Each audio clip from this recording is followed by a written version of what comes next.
Rashad, why you didn't Anyways, hit me up? Rashad. Hey, Rashad. What's up, Rashad? Thank you, Rashad. brother, I love you, brother. Trump lit. What's up, Rashad? Yeah. What it do, boy? We walking around the world. Azam, baby. My name is Rashad Milligan, man. This is the road to 10K subs. If you are new to the channel, hold on. Let me get this thing straightened up. How do I get it straightened up? That's not. It's close, though. We're getting closer. Oh, I think. Is it because, what is it? Is the cord? Oh, yeah. I'm sorry. I done messed up. Technical difficulties. Technical difficulty. Oh, okay. All right. There we go. Let me see where the cord is, bro. I think the cord got tangled up, and that's why. Oh, I see what's going on. Okay. I'm gonna just have to do it like this. All right, we're gonna do it like this tonight, man. Hey, everybody, what a man. We got a packed show. Let's get into it without further ado, man. I hope everybody's had a good day. It is currently 1:27 Pacific time.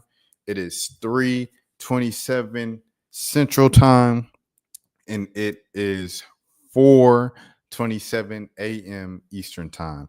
And I had to give myself a day. Not even gonna lie to y'all. Around the time that I would usually record, I was like, man, when's the last time I just like had a day of not doing much, not doing too much, not working too much? And I was like, I can't remember. So I went ahead, took me a break, and I feel refreshed. I feel good. Like everybody said, you can take a nap, but you can't stop. That's real spill. So with that being said, let's get into it. First things first that we are going to talk about today is we're going to talk about the trade deadline, man, in the WNBA. The trade deadline is, drumroll please, Thursday. Trade deadline is Thursday this year. And so yeah. Big day. ESPN, who's this? Kevin wrote this. Oh, shout out Kevin. They have Marina Mabry as a potential person to get traded. Hold on. Yeah, Mabry. They got Aaliyah Edwards potentially getting traded. Emily Enksler potentially getting traded. Maisha Hines-Allen potentially getting traded. Those are who they have potentially getting traded. According to social media tonight, there are a few players who are in rumors, or I don't know if they expect to get traded or what, but it's Diamond Miller, Aaliyah Edwards, and Dejanay Carrington. Aaliyah Edwards hasn't said anything herself really saying I'm going to get traded, this and that.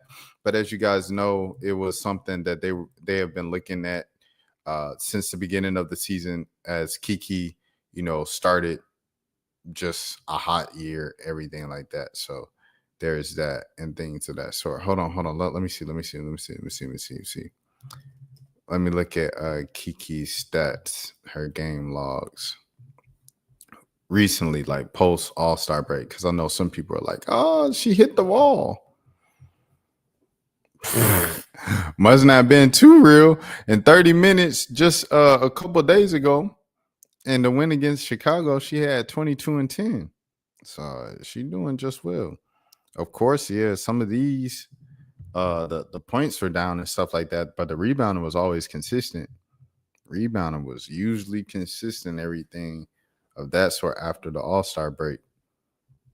She came 17 and 10 first game out the All-Star break. Well, anyways, I say all this to say Kiki, her playing so well coming out the gate, it made Washington be like, okay, we are probably gonna, do what we need to do. So here we go. Aaliyah Edwards is questionable for today, Sunday, and things of that sort with the wrist injury. And someone said, my goodness, just trade her already, which is crazy. Take the rest, Buki. Those minutes will be increasing real soon. I thought this said Anthony already. That's funny. But yeah. So Aaliyah Edwards is probably gonna get moved. Where do I see her getting moved? I don't know. I don't know where anybody's getting moved, to be honest. But Diamond Miller is something that she put down. Diamond Miller, she apparently retweeted this person that was like, she's not going to the Mystics, and she retweeted it because like her going to the Mystics, that would have been crazy, dog. That would have been crazy. Her for Aaliyah Edwards and bring her back to the DMV and things of that sort. That would have been cool. Let me go. So that's why you can't find. So Diamond, man, you know how some people just have crazy names. Diamond Miller's name is like, I love Diamond 01. Bro, you can't, it doesn't even pop up on recommended.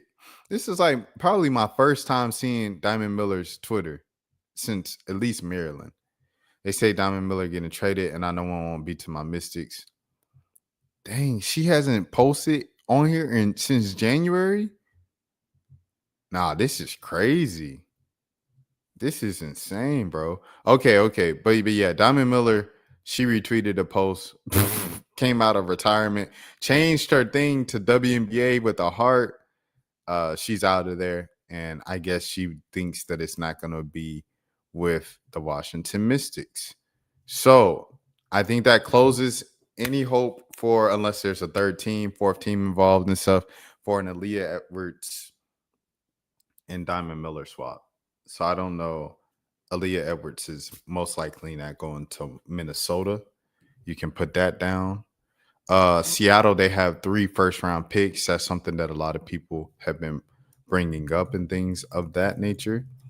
Dejanay Carrington went on Instagram and she posted a photo of herself in a Wings uniform with the timer. And I don't know if she unfollowed anybody. I don't know if she unfollowed the Dallas Wings like how Diamond Miller unfollowed the Minnesota Lynx, but that is something. Okay, and speaking of that, let me see if she unfollowed. I don't know if we need to triple check, but let's just look. Did she unfollow or ever follow Minnesota on Twitter?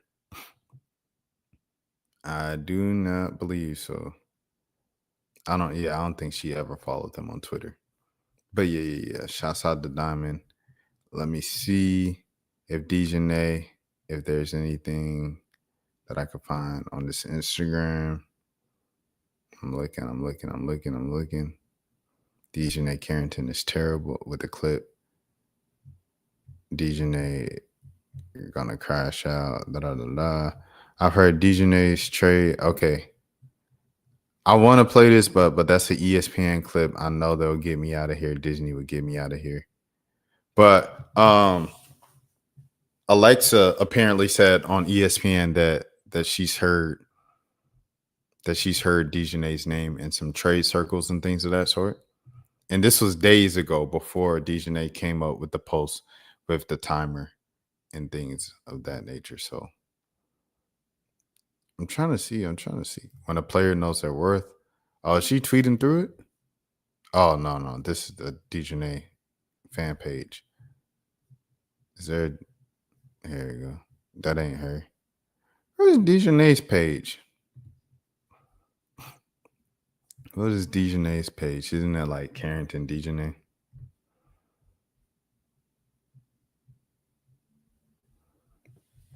Dejanay. Update. Dejanay Carrington. Hold on. Let me see right here if we can find something.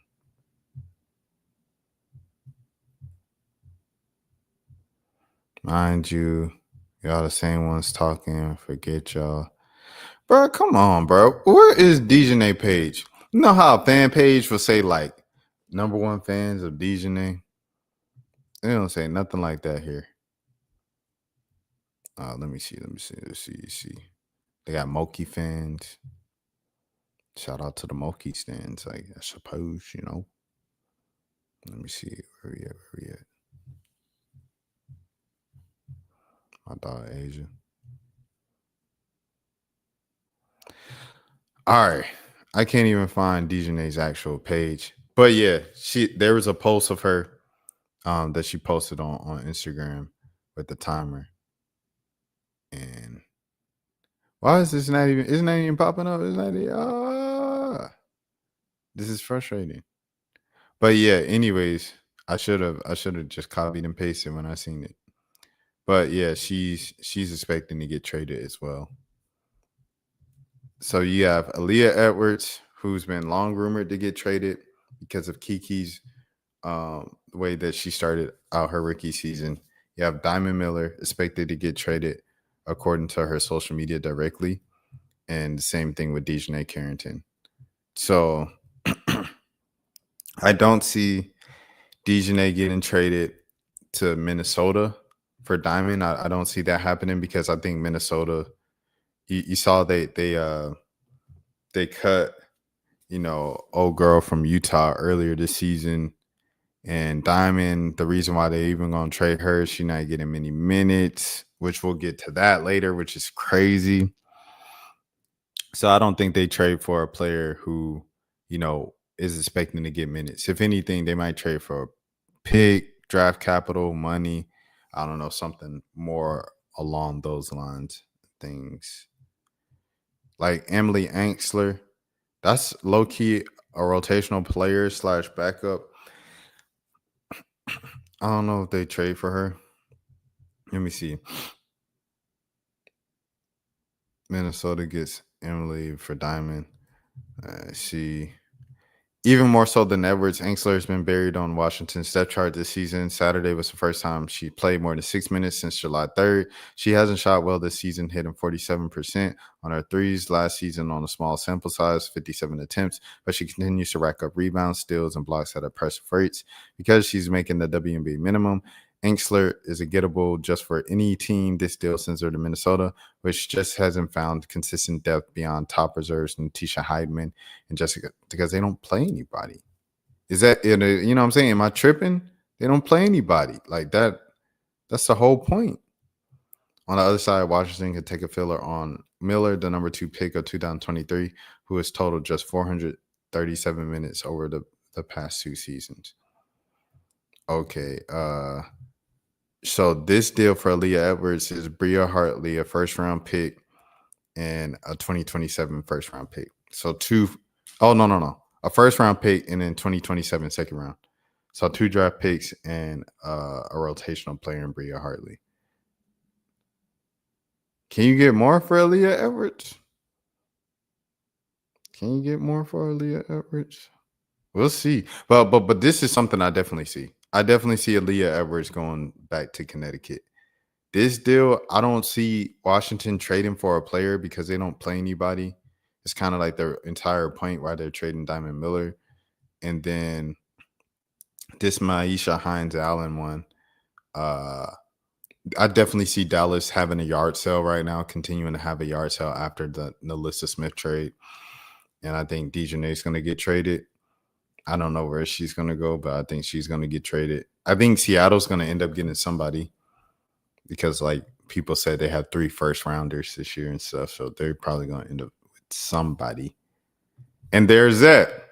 So, next thing. Only time will tell. We have until Thursday. Today's Sunday, so we have like 4 or 5 days left, and we'll see what happens. Okay, next thing. Luka Doncic, man, he has signed a 3-year, $165 million max contract with the franchise with a player option in 2028. First thing I thought of with this is, okay, as Trae Young is going through his negotiations with the Hawks, I think Trae was up for maybe like 220 or something like that. How does this affect his negotiation? Because in the middle of his negotiation, when Micah Parsons officially requested his trade and then made a big announcement about it, Trae responded to and said, "Oh, I know how it feels, or, when you're at a place where you want to play for your entire life and, the business doesn't line up. It's an unfortunate thing. Hate to see that. Go get your money, killer." Like, Trae said that in the middle of his negotiation process with the Hawks. Apparently, the Hawks didn't want to just outright give Trae the max availability right now, which I think is kind of weird in a way, because while 220 is a lot, anything north of 200 is a lot of money. It has to be some sort of like, yo, we appreciate what you've done for this franchise. You represent this era of Hawks basketball. We put out We built a team around you and built a competitive team for the first time that you've had since 2021. And we want to show you an appreciation, regardless if we win or not. This team hasn't had a star since Dominique Wilkins, and you have been that for us. So we appreciate that. And salute to Joe Johnson. All respect to Joe Johnson, Sharif Abdul-Rahim, Jason Terry, Josh Smith, Al Horford, Paul Millsap. But Trae Young is their first, star with the flair of the national flair that the Hawks have had since Dominique Wilkins. So I'm looking like, does Trae take, instead of taking 5 years, 220, would he go for 3 years, 165? Because this probably co-aligns with the new CBA, right? If they're getting a new CBA where they're going to make even more money in a couple of years. That's the way Luka's probably looking at it. And maybe that's perhaps a way that Trae's looking at. Also, they said you're going to see a lot of shorter deals now because of the new CBA, because people don't want to go into the second Abram and all of those things. So you're going to see short-term commitments because the new CBA or the current CBA, CJ McCollum CBA, punishes players for being good long-term. All right. So we're going to Luka, what he said about it. And this is really what made me want to talk about this beyond just what is this going to happen. Today, I'm committing $5 million to 77 young athletes around the world to chase their dreams, just like I did. Basketball gave me everything, and I'm lucky to be able to give back and help the next generation. This is a W from Luka 100% because, it's immediately announcing where a piece of the money is going to, where a piece of the pie is going. And that is so important, bro. It's so important with everything. Excuse me. You always have to give back. You always have to share the riches if you have the riches and things of that sort. There was a lot of question marks when Luka got traded. Like, is he going to stay in LA? Does he want to be in LA? He was really hurt about getting traded from Dallas, and he wanted to spend the rest of his career in Dallas. But he ended up re-signing with the Lakers, and it was probably because the Lakers made all the moves to show, hey, this team's about you. Whatever you want, you have immediately because the future of this franchise is riding on your back. He said, I just signed my extension with the Lakers. I'm excited to keep working and bring a championship to LA and make Laker Nation proud. I'm grateful to the Lakers, my teammates, and all the fans who have shown me so much love since day one. This is just the beginning. So there it is. This is him showing his commitment to the Los Angeles Lakers. He's making 150 in 3 years. So he's making 50 this year, probably on average 50 a year.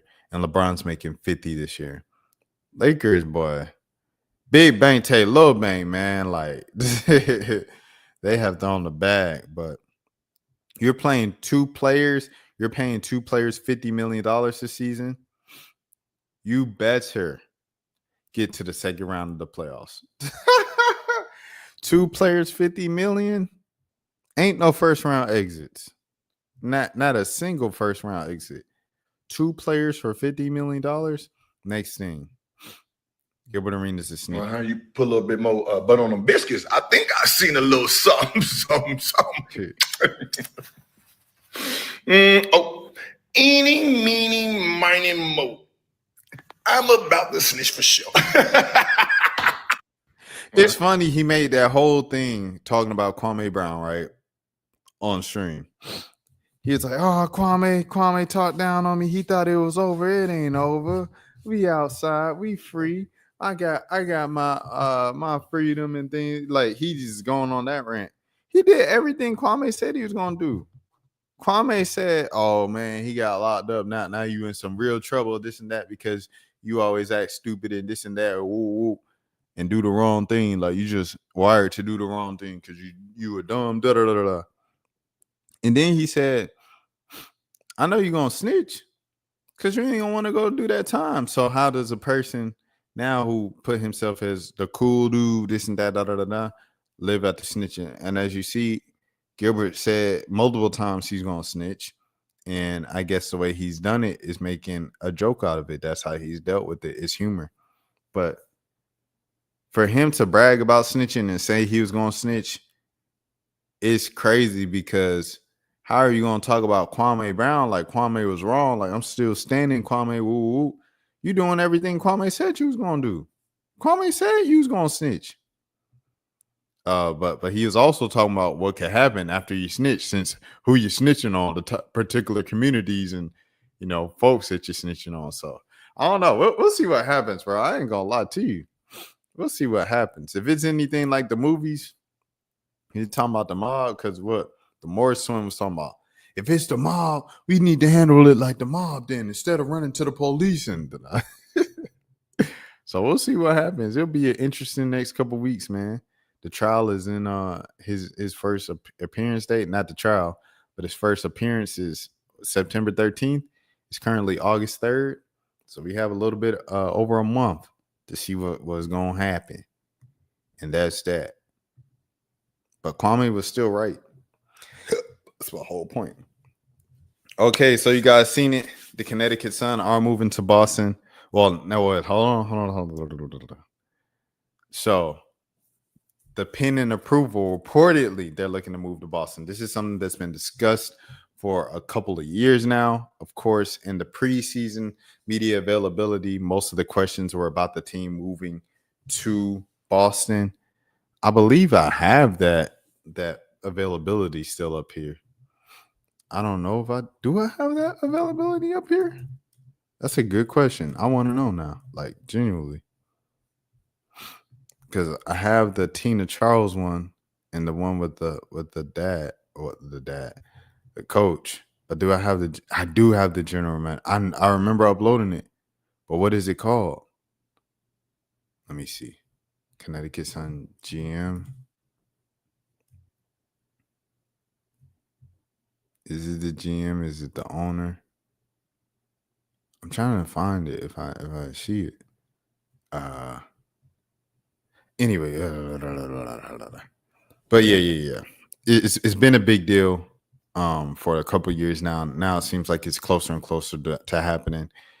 They switched over to the TD Bank as their official sponsor, and we was like, oh man. They announced they were selling the team before the year. I was like, oh man. Everybody just knew what was going to happen. So here we go. Story from the Boston Globe. We'll get into it. Can you do not now? Shouts out to the Boston Globe. Give me a second here. Gonna make sure we get right.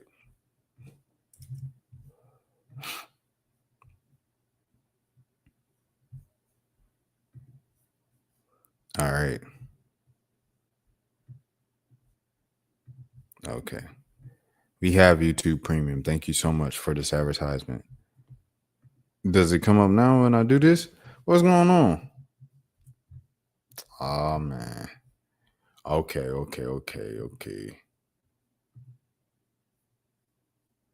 Oh, man. Buddy, they done got me. Oh, there we go. All right. Who is this written by? Oh, Gary Washburn. Shout out Gary Washburn, one of the OGs. Different tab. WNBA basketball could be played in Boston permanently by 2027 as a group of, let me shout out Gary Washburn again. Got Gary Washburn, one of the OGs. Shouts out. By 2027 as a group led by Celtics minority owner Steve Pagula has reached a deal to buy the women's Connecticut Sun basketball team and relocate to the TD Garden, according to multiple sources involved in the transaction. Pagula, hold on now. Steve Pagula will pay the Mohegan tribe a record $325. Gosh, he got stupid money. $325 million for the team, according to those sources. Then contribute $100 million for a new practice facility in Boston. Goodness gracious. For the Sun to relocate to the tribe's casino complex in on Cassville, Connecticut. Oh, so he's playing for the Sun to relocate from the. Okay. So they play in the casino too. The Aces play in the casino, and now they in the Connecticut Sun also playing the casino. Sources say the Mohegan tribe have been looking to sell the club, and the record offer expedited the process. The sale price would have been the highest for a professional women's sports franchise. A Sun source said the Mohegan Tribe has been looking to move on from the WNBA team. In 2 sellout games the team played at the TD Garden in the past 2 years, encouraged ownership to look for a Boston group. Several Sun players lauded the atmosphere and amenities of the TD Garden in the city during their visits. A potential sale must be approved by the Women's National Basketball Association and its board of governors, however, and one source told the Globe that the WNBA would rather save Boston as a potential expansion city in 2033. The league has already announced expansion to Portland, Toronto, Cleveland, Detroit, and Philadelphia over the next 5 years. The WNBA spokesperson made it clear in the statement relocation desires are made by the WNBA Board of Governors and not by individual teams, and that no groups from Boston applied for a team during the recent expansion process. 9 additional cities also applied for WNBA teams and remain under active consideration. Those other cities remain under consideration based on the extensive work that they did as a part of the expansion process and currently have priority over Boston. The league statement continued. A prospective Celtics owner has also reached out to the office and asked Boston receive strong consideration for a WNBA franchise at the appropriate time. Massachusetts Governor Maura Healey, who also played college basketball at Harvard and professionally in Austria, has long campaigned for a WNBA team. She told the Globe she supports any efforts to move the Sun here. I know the quickest way to get a team to Boston is for the Sun to move to Boston, and I don't want to wait until 2033. I don't want Boston or New England to have to wait that long, Healy told the Globe. We got an incredible, enthusiastic, energized base here that wants to see a W team in Boston, and to me, this seems to be in everybody's best interest.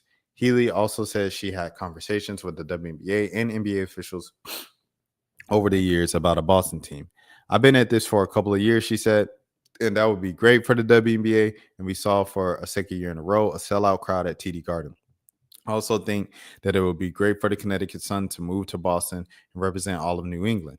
We are a hub of New England and the place that basketball was invented. I think it just makes a lot of sense. The Sun had played in Connecticut since 2003 after relocating from Orlando. I did not know that. I did not know they just okay. Hey, shouts out. I was 8 years old when it happened. The franchise also emerged as one of the WNBA's finalists, reaching the finals 4 times, most recently in 2022. Crazy they couldn't get one. But enthusiasm has declined in recent years. Mohegan Sun Arena is the league's 4th smallest venue, and the Sun lacked a dedicated practice facility. Instead of conducting workouts at the gym inside the Tribe's Community and Government Center, often the Sun are forced to share space with summer camps and other local events. This past offseason, the team opted for a major rebuild, allowing in its entire starting 5 to sign elsewhere, while coach Stephanie Wright departed to coach the Indiana Fever. And despite Friday's win over the defending champion New York Liberty, the Sun have had a league's worst 5-21 with new coach rashadmilliganbooking. Gosh, league 5-21. Last week, the Sun sent a letter to season ticket holders assuring the club will play at Mohegan Sun Arena for the 2026 season. The Boston group is targeting a 2027 move and will potentially play early season games in Providence to avoid conflicts with the Bruins and Celtics playoff games. According to an NBA source, the Celtics have no issue with the Sun moving in. Several Celtics players have attended Sun games at TD Garden and have expressed support for a team in Boston. With the entries of Caitlin Clark, Angel Reese, and former UConn star Paige Beckers, the WNBA is riding the surge of unprecedented success. The expansion, Golden State Valkyries, have sold out all 11 home games at the Chase Center, also home to the NBA's Golden State Warriors. Pakagula, whose bid to buy the Celtics earlier this year from the WYC Grossbeck Group fell short, has sought to bring a WNBA team to Boston for several years. His group aggressively pursued the Sun when the Tribe indicated it was open for a sale. A WNBA source said that the league forces the Mohegan Tribe to sell the Connecticut-based buyer to keep the team in the state, which has the power to do. Mohegan will cooperate, but the Tribe's choice to sell to Boston-based group. The source said that the Tribe has determined selling the franchise would be the most lucrative move, leaving it to concentrate on running its casino and hotel. Them boys making money. Goodness gracious. Shouts out to all the natives that's running that casino. That's what I got out of this. All right, so if they move to Boston, y'all think they're going to change the name? Like it's not going to be the Boston Sun. It'll be like the Boston. What are some potential names someone has? Let me see. What are some potential names people have for this team? The Boston Greens or something like that. Boston WNBA. Hold on. WNBA expansion. Boston WNBA expansion is long overdue. Got to start somewhere. These folks have not posted since then. That's funny. That's hilarious. Are they following the W? Oh, they're just following the Boston Globe. There's a whole website, WNBA Boston. May not be coming to Boston overall. Oh, this is the one that they said. They were like, you can't just move. You can't just move. We got to approve it. And there's more teams putting in the work. Just want to throw this out there. And it's the same thing. Yeah, because, this is our team right here, Tarika. Shout out to Tarika. Tarika Foster Brasby, my dog. Friend of the channel. If you know, you know. OGs know. WNBA in Boston. The WNBA team in Boston honestly feels like a lifelong dream. I'm so confident the city will show WNBA team the same love it's shown this other major sports. Is he live in West Coast? Is he living West Coast? Shout out to C Glazers. Shouts out to all bots. Or just someone I guess. You know what I mean? Hold on, let's see. Even West Coast is 1:57 a.m. right now. See, Gazer. No. I'm in Central Time. It's 3:57 a.m. right now over in Central Time. I was asleep. So it wasn't like, you know what I'm saying, I'm just up. Can't sleep. No, I actually did sleep. I actually did sleep. That's why I'm up right now. I'm live every day on the channel, baby. This the same one. It's the same thing.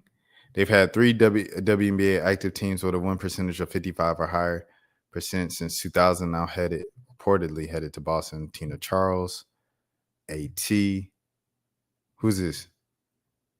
The last two, the OGs. Over my head. I'm not gonna lie to you all. Over my head. Let me see if someone else is like, oh, it's so and so. Connecticut isn't allowed to have nice things. Every sports team Connecticut gets always leaves. I live opposite of the Pacific Ocean. It is now 4:38 over here. Hey man, shouts out to where you at? Yeah, what you at? Japan? Sea Gazer from Japan. Where are you from? He said it's 4:38 over there, or 4:39 right now.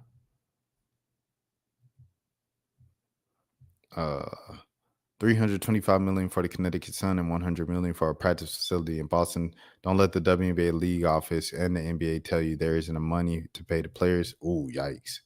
China in the building, man. Big W's for China, man. Man, we worldwide, international. Soldier Boy, tell them. I ain't gonna lie, that's cool. That's cool as heck, bro. Thank you for tuning in, man. That's a cool feeling. Japan is 1 hour ahead. That's fire, bro. We got China in a building.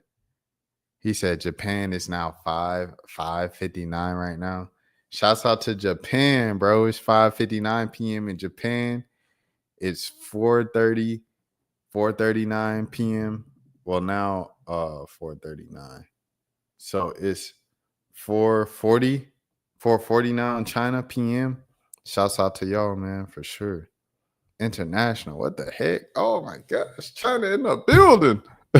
Now, why would the WNBA stop Connecticut from going to Boston? Here's a chance to get a top-notch team in a top-notch city and top-notch facilities. And Kathy and them are like, man, nah, bye. It's not up to Kathy. It's up to the other owners. Most likely, the owners will vote to allow it. No one wants to be told that what to do with their franchise. So owners typically don't block their owners from stuff like this. So people think they're going to approve it. They think they're going to approve it. We'll see what happens. They think they're going to approve it.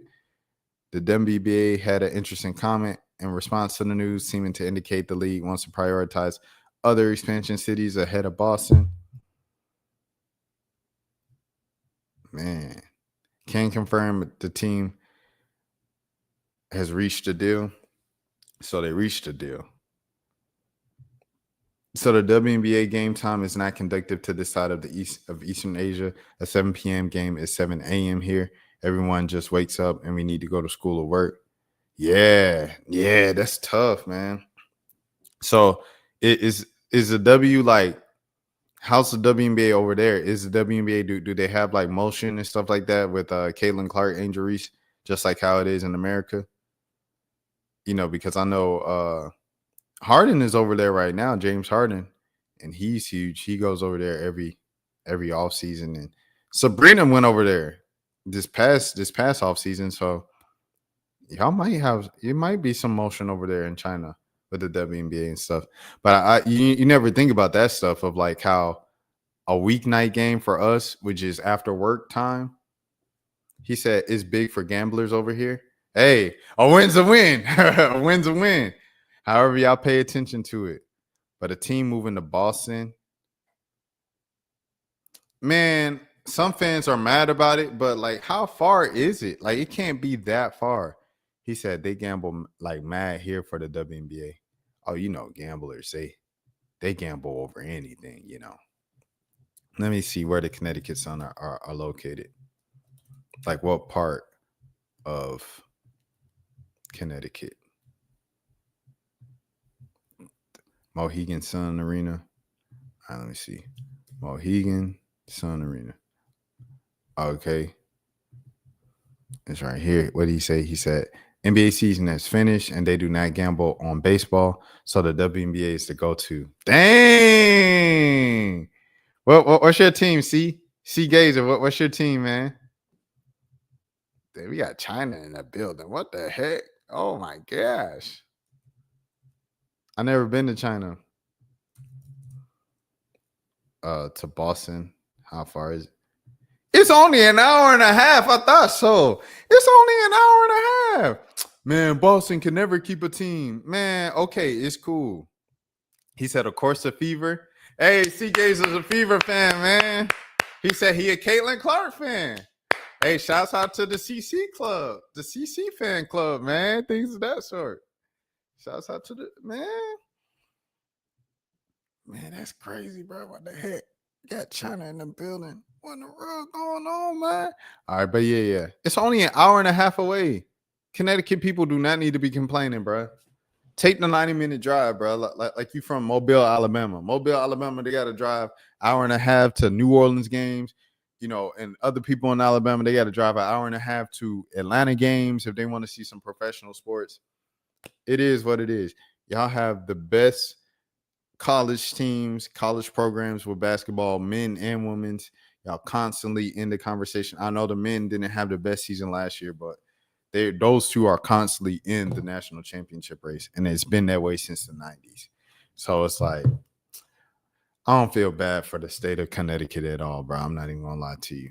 I don't feel bad for the state of Connecticut. Y'all will be okay. Take that 90-minute trip. You will be good. Okay. Johnny Manziel has called out Gilly the Kid for his actions and the things, his comments that he's made towards Cam Newton during his birthday. You know, he got a little sauced up and he said some things. He said, I knew her when she was a kid. She and Paige Bakers are pretty good at basketball. Their videos were everywhere as a kid. I think they have not studied at high school at the time. Oh, you knew Caitlin Clark before she was in high school? Or are you saying she didn't he said I'm a Paige fan also? Or you mean you've been following Caitlin since she was in high school? Before college, like she didn't study in college yet. Hold on, let me put this up. He said I'm a Paige fan also. Yeah, Paige was my favorite hooper in high school. When she was in high school, that was my favorite hooper to watch. Now it's I'm on the Kate Harper train, man. Matt Harperin's daughter. She's the one I'm watching now. Like I said, I love to see her in a senior season game, catch a game at Marist, her senior season. But you know how that goes. I'll just have to hope that late football season, I could sneak in one in the middle of the week if they're playing a game in the middle of the week and check her out and show her some support. But that's who I'm on right now. I was on Flage a couple years ago and everything. He said I'm not following, but I seen their videos as a kid because they thought that those kids would be superstars when they grow older. Oh, older. Okay, I think what you mean then is you watched them when they were in high school because they had a lot of YouTube tape up when they were in high school and stuff like that. So I think that's what you mean. Before college, before they went to college, before they studied in university, before they studied in uni. I'm sorry, I got to learn some Mandarin, bruh. I'm going to learn some Mandarin for Sea Gazer, at least like how to say hello or something. So I'm going to learn some Mandarin for you, bruh. Especially if I keep doing these, as you say, 4 a.m. lives. But yeah, Johnny Manziel. Look at this. First things first, he got the Drake looking at the thing. He's stepping for everybody. He's stepping for Drake. He done said, "Oh, Kendrick, you ain't nothing." Drake done posted the thing of who he posted. He posted the needle drop Anthony Fantano, where he laughing at Anthony Fantano because they calling him, you know what I'm saying, say he prejudiced against black people, everything like that.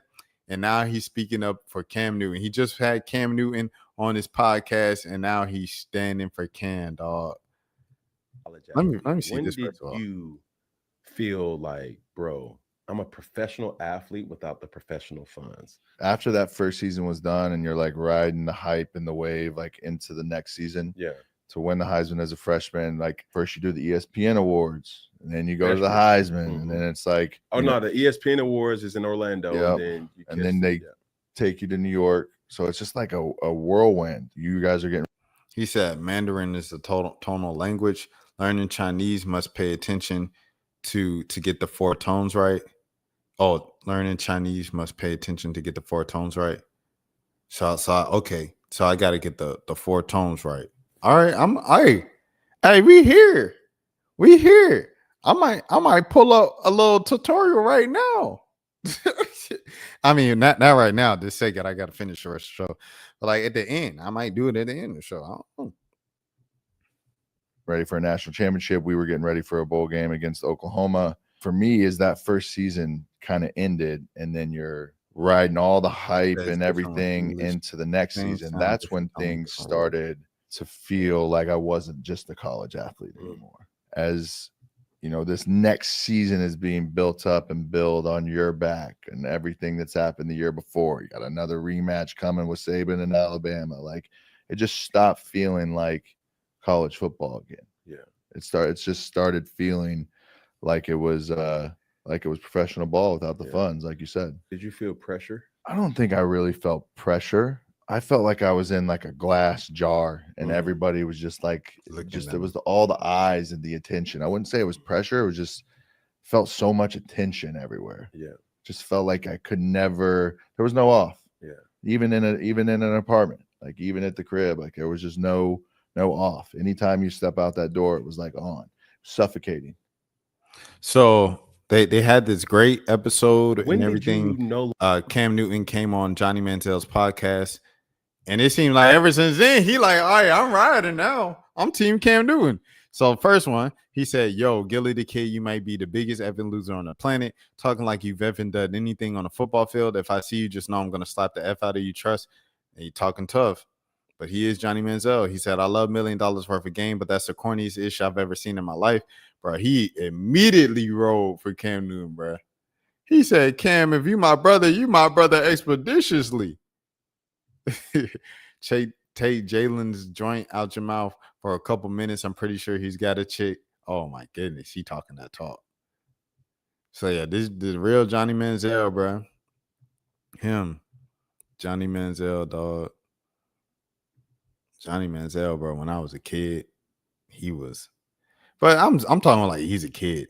Johnny Manziel's like 2 years older than me. But when I was in high school watching Johnny Manziel, he was that guy. I'll tell you that. Shout out Johnny Manziel, bro. You better ride for your friends. Okay, next, man. Content creators owning their masters. So Tony Snow, he said adult content creators shall own their masters. Of course, he used the wrong there. That's neither here nor there. And Marco Plus said this man is thinking. He said their industry ain't there yet. Their industry ain't there yet. Let me see. What else said? La-di-da, she said they do on OF. He said it's called OF. This is funny because they certainly do not, but this is also like saying the lead actor should own the rights to a film. Every creative, really, Twitter posters too. There agree. And then Marco Plus said this is a real man thought process. And someone said that's hot. Is I like the way you think. Someone said absolutely, LOL. Deontay Yaps, Z-Tag, Deontay Yaps. Okay, with that being said, Rain, shouts out to Rain, the publicist. She said this has actually been a discussion with Kier Noir. So here it is, 2022. I want to know how Rain sees all of this on the internet. But anyways, here you go. The difference between YouTube creators getting paid and corn creators getting paid. So right now with corn, you have two options: shoot for yourself or shoot with studios. Some people do both, some people just do one. If you're shooting for studios, what you're doing is you're showing up to set, you're filling out a bunch of paperwork to start. One of those forms is a W-9 tax form, which says that you're either an individual private contractor or an S corporation, and you're just getting paid just a one and done thing for that scene.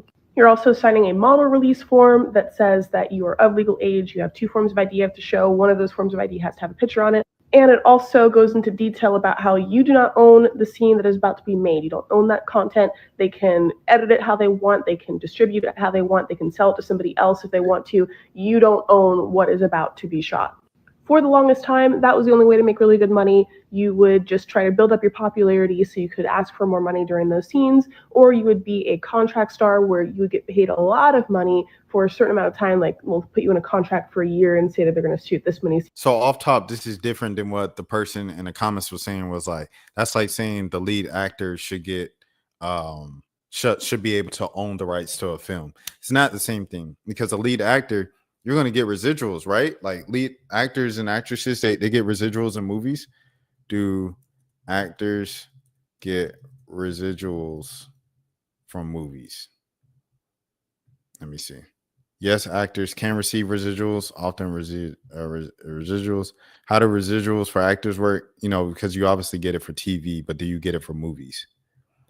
What are residuals? How do performers receive residuals? Yeah.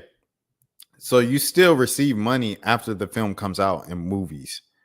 So it's not the same thing as, oh, the star of the movie gets paid. It's not the same thing. Scenes a year, and during it sounds like you just get paid up front, and then you kind of have to live off of that for the rest of eternity. It was just kind of crazy. It's a one-time payment. It's crazy. It's like extras background work. That time you can't shoot for anybody else, so they're going to pay you extra money. But you don't get extra money from your previous scenes doing super well, because those aren't your scenes. You gave up the rights to them. That's what they were paying you for. They were paying you for the rights to that content.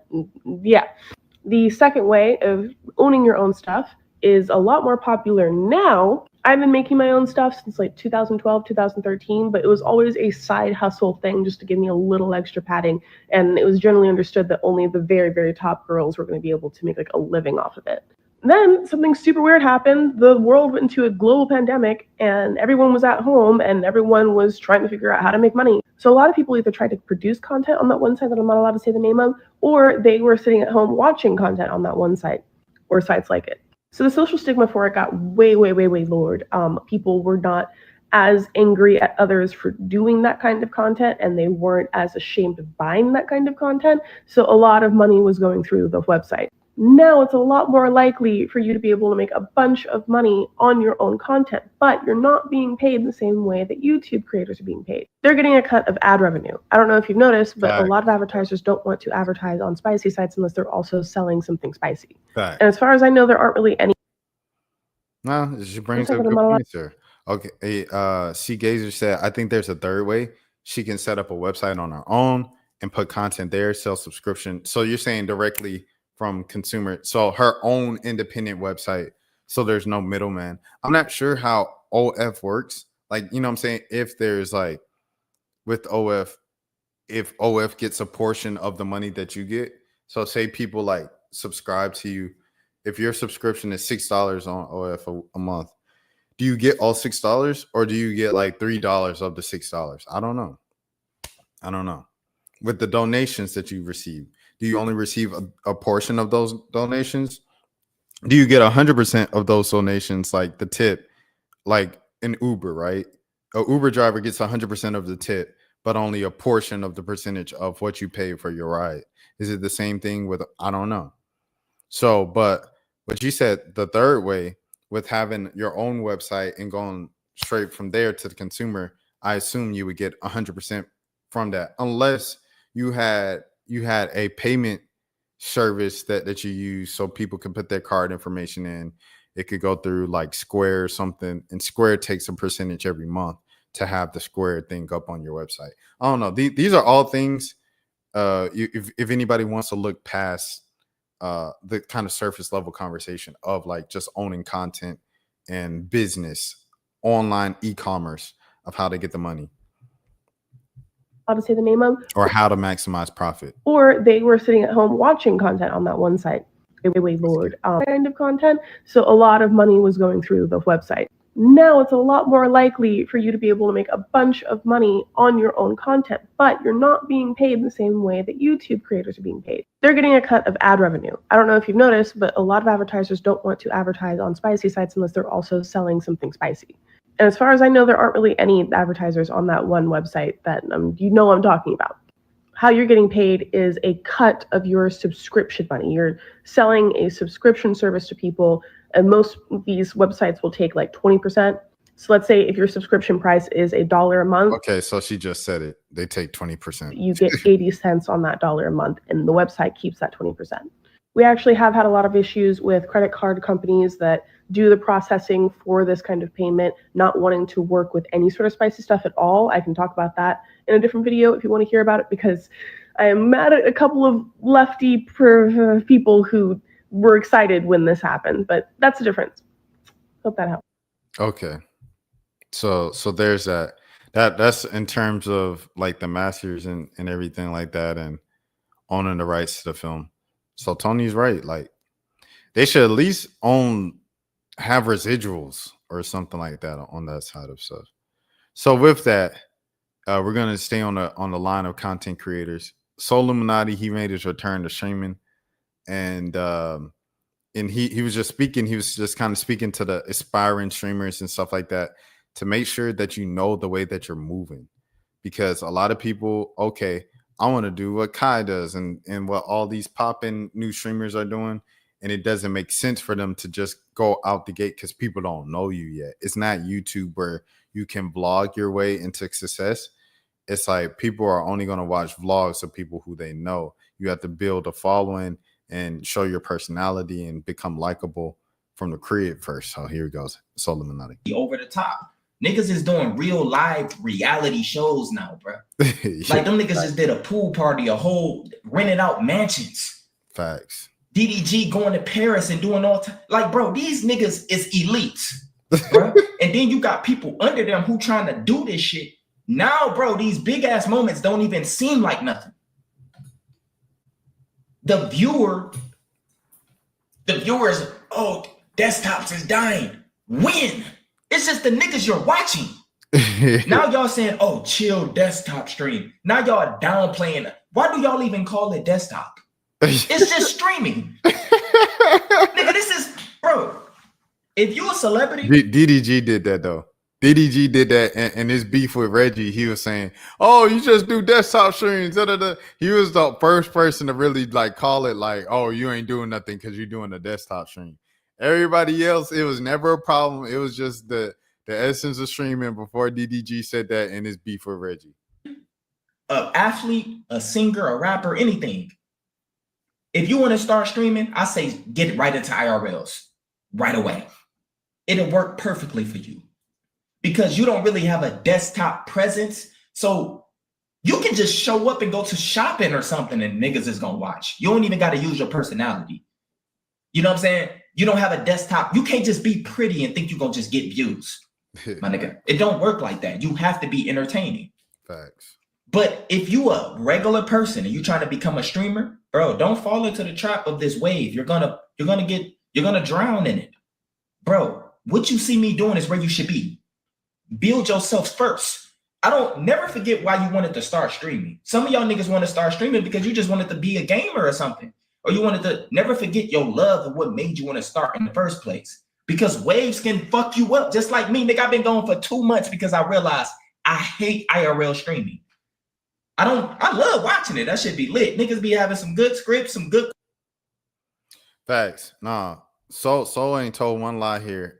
It's been a lot of discussion around streaming over the past few months, really since Streamer University, of just like how much Kai changed the game and bringing on celebrities and making it like live reality TV. Blackboy Max does the same thing. DDG has kind of followed the blueprint and found instant success. Well, I wouldn't say instant success, but kind of quick success. Like he did it in less than a year with streaming and stuff. So a lot of people have tried to follow that blueprint directly under them. Like Ben the Don has done it. The Shay Frost.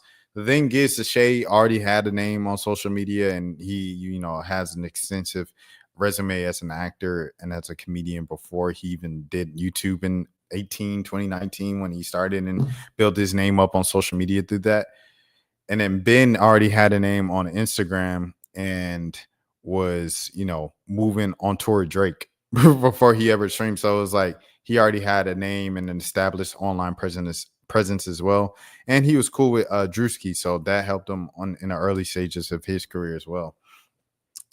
Is people like, you just can't, if you're someone I don't know if I'm watching, like if I have the opportunity, okay, who am I going to watch? Am I going to watch this person I don't know walk through the crowd at a New York parade, or go to the mall in New York and go shopping? Or am I going to watch this person that I do know on a desktop stream, just reacting to stuff, talking about stuff, interacting with the chat? I know they're going to read my stuff. Because in IRL, I think a large part of building up your connection with your audience in streaming is to actually read the chat.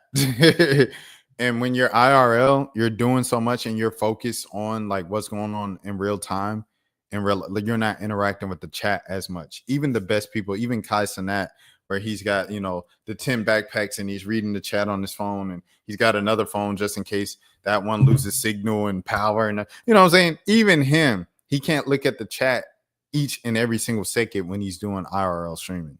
So you lose a lot of the connection that you could build with your followers and your subscribers and your fan base, or not even fan base, but your supporters. You lose a lot of that on the base level when you don't do that. You know what I'm saying? When you're not reading your chat, when you're not see that the interaction I just had with Seagazer, bro, like that can never be done. You know what I'm saying? IRL. Like I'm not walking around. First of all, I'm not walking outside at 4:30 a.m. I can, however, sleep for most of the night and then wake up in the middle of the night, turn on the camera and turn on the light and go on live for an hour or two. I could do that and then go back to sleep because it's a weekend and I'm off. I can't do that IRL. First things first. And second, if I wouldn't be looking at chat. I'd be looking around to see if I was safe constantly and trying to entertain whoever's watching, whether it's Seagazer or whoever. So moments like that I have with Seagazer, those are the moments that are like, dang, like I'm learning who's watching me. And to learn who's watching you, now you have a better understanding of who each person is. Like I know Zero's personality. Zero, I want to say Zero doesn't pay attention to a lot of social media. I don't think everybody else does either. Like Dan doesn't pay attention to a lot of social media stuff. Shouts out to Dan in Dallas. Shouts out to SSB. I don't know if SSB does, but SSB, like he's kind of been here for a long time. He said it was an algorithm that brought him here. Shouts out to the algorithm. But like to learn the people okay, all right, you see me from recommended, and then you tried to check me out. Like SSB found me from when I was talking about the LA fires and things of that sort. Not the LA fires, but the LA kind of and he said, I have no idea how they recommend things. I think is really random a lot of times. But it's talking about the ICE protests in LA. That's how SSB found me. He found me on some random stuff about a whole nother thing. And then he ended up following me because he likes basketball too. And he likes culture and a lot of the things that I speak about. So it was like SSB became one of my most loyal people. SSB, he ain't been on for a minute now. He was on the other day. Let me not lie. But you know what I'm saying? But SSB, he got connected to me through that. Zero got connected. I don't even know how Zero got connected to me. And then Flip, I don't know how Flip got connected to me. Today, she got connected to me. She just been following me for years because, you know, like through like kind of what I do outside of YouTube, just me writing and stuff like that. She's been following my work for years. And I'm from Atlanta. So it's like, you know, Atlanta really is really tight like that. But you have to understand the people watching you, who they are. Because if not, then like, I don't know. It's like you're just going aimlessly at things. You have to understand who each person is. So it's like Zero's a lot of old school. It's like he don't like a lot of the new school stuff of like dudes talking about, if I'm talking about basketball, a part that's new now with social media is like the reality TV aspect of basketball. Like James Harden said this about Ben Simmons. I don't think Ben Simmons is going back to the Clippers because of ABC. Like Zero doesn't like that. Zero is just like, oh, like I just care about ball. That's it. All the extracurriculars, I ain't really into that. That ain't really my generation. That's not my time. That's not what we do in New York. In New York, we go outside, we touch grass, we go to the court, we hoop all day. Like that's what it is. So it's like to understand that from Zero, I understand where he's coming from when he comments something on the W that I don't agree with, or on this. You have to understand your base. And to do that, it starts right here. Don't just jump into trying to live a celebrity lifestyle and get people and hoping people catch on to your celebrity lifestyle. Build who you are first and then go from there. Well, will I ever become an IRL streamer? I'll never say never. However, I don't feel comfortable, you know what I'm saying, letting people know where I'm at. Like, I don't even say where I live too often on here, bro. You know, I just don't feel comfortable about that stuff. Stream sniping is real. Like, I feel like if I start doing that, if I ever ended up becoming an IRL streamer, say I partner with the NBA or the WNBA, and we did an All-Star Weekend event thing, right? Where it's a little more official. I'm working directly with the NBA or WNBA or the Atlanta Hawks or whatever sports team wants to work with me, right? Whatever basketball organization wants to work with me. If I'm doing something with the big three, AEBL, who are some other leagues, the basketball league, OTE for sure, anything like that, and they want me to live stream IRL, I could do that. It's just like things like Essence Festival or BET Weekend, and people want me to stream all the way from me leaving the hotel to walk into the convention center or walk into the place where all the stuff is. I don't feel comfortable with that. Like, I'm gonna have to have security if I get to that level and I'm just want to IRL stream where I'm at. I don't want people to know where I'm at real time. It's just that's not a safe thing for me. It's not a safe idea. So I don't know if I'll ever become that. I'll always be someone who in real life I'll get content and I'll throw it back up on the channel and stuff like that after the fact, after I edit it, but I don't want to do it live.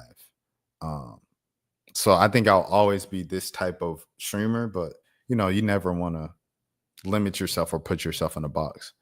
But for other streamers who want to do that, I think you should show who you are, connect with your viewers, connect with the chat, develop some type of personality and on-air presence before you just, oh yeah, we on Canal, we on something. Nah, bruh. Nobody knows you. We on Broad Street. Nobody knows you, bro. We at Times Square. So is Zoe Spencer. Why should I not watch Zoe Spencer over that boy 229? You know what I'm saying? And shouts out to the 229 that wanted this. All right, next.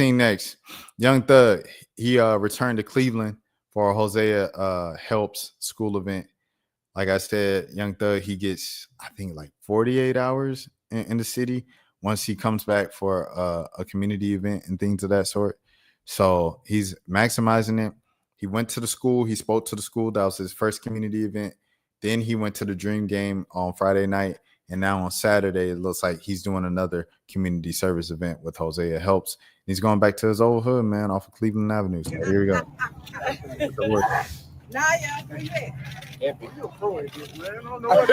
That man did it by himself, yeah.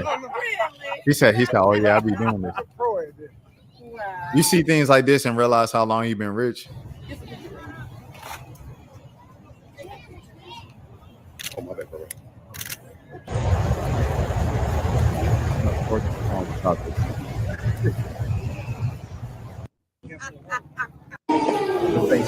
right. Oh, here's with the Hosea getting the spray on tattoo. Oh, that's one. Look at my boy. Look at my boy back there.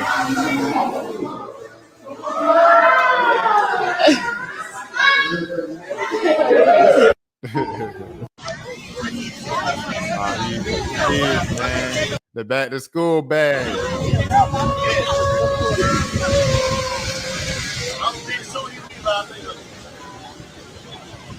And this is the part that before, after the case and stuff like that, Thug always been doing stuff like this. In Cleveland with the kids, he's always been doing stuff like this, dog.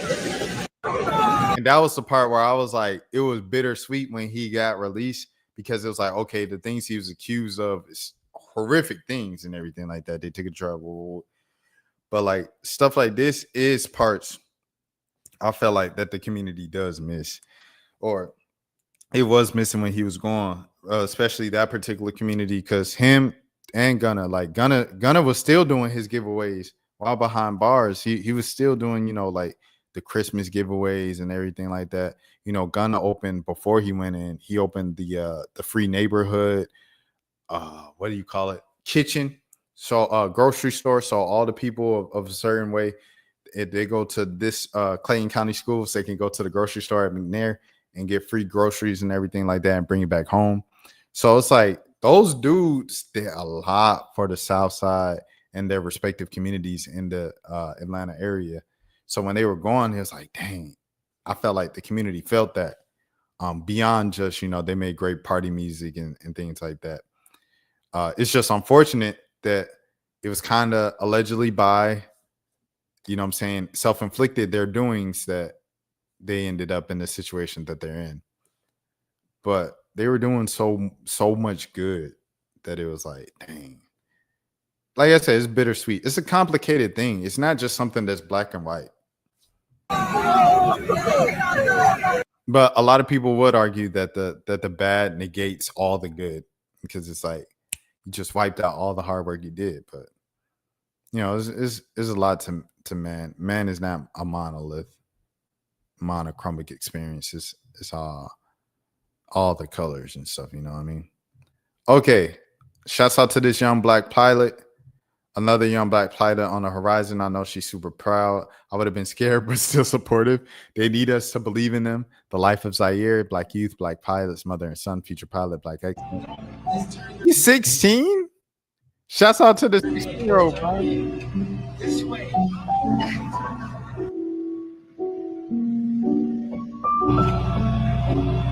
We don't need it. It's copyright. I didn't realize the whole thing had music on it. Getting ready to depart. Shout out to Williamson, who's also flying planes and things of that sort. She was flying planes early. Let me see her name. Williamson, Virginia, pilot.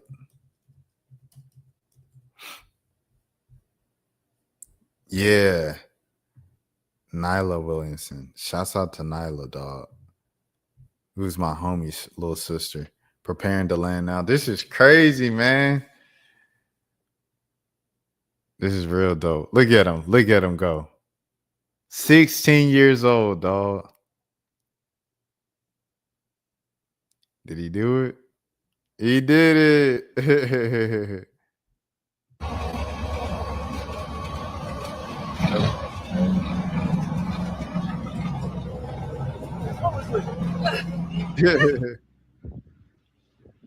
Oh, 16 years old, man. That's amazing. But yeah, shouts out to Nyla. Who was 17 at the time when this was a big news story with ABC News. This Virginia teen is pursuing a pilot's license before she can drive a car. That's crazy. Most teenagers dream of getting their driver's license, but 17-year-old Nyla Williamson is aiming higher, literally. Williamson, a senior at Yorktown High School in Arlington, Virginia, is on a mission to get her pilot's license and is learning to fly planes before she ever drove a car.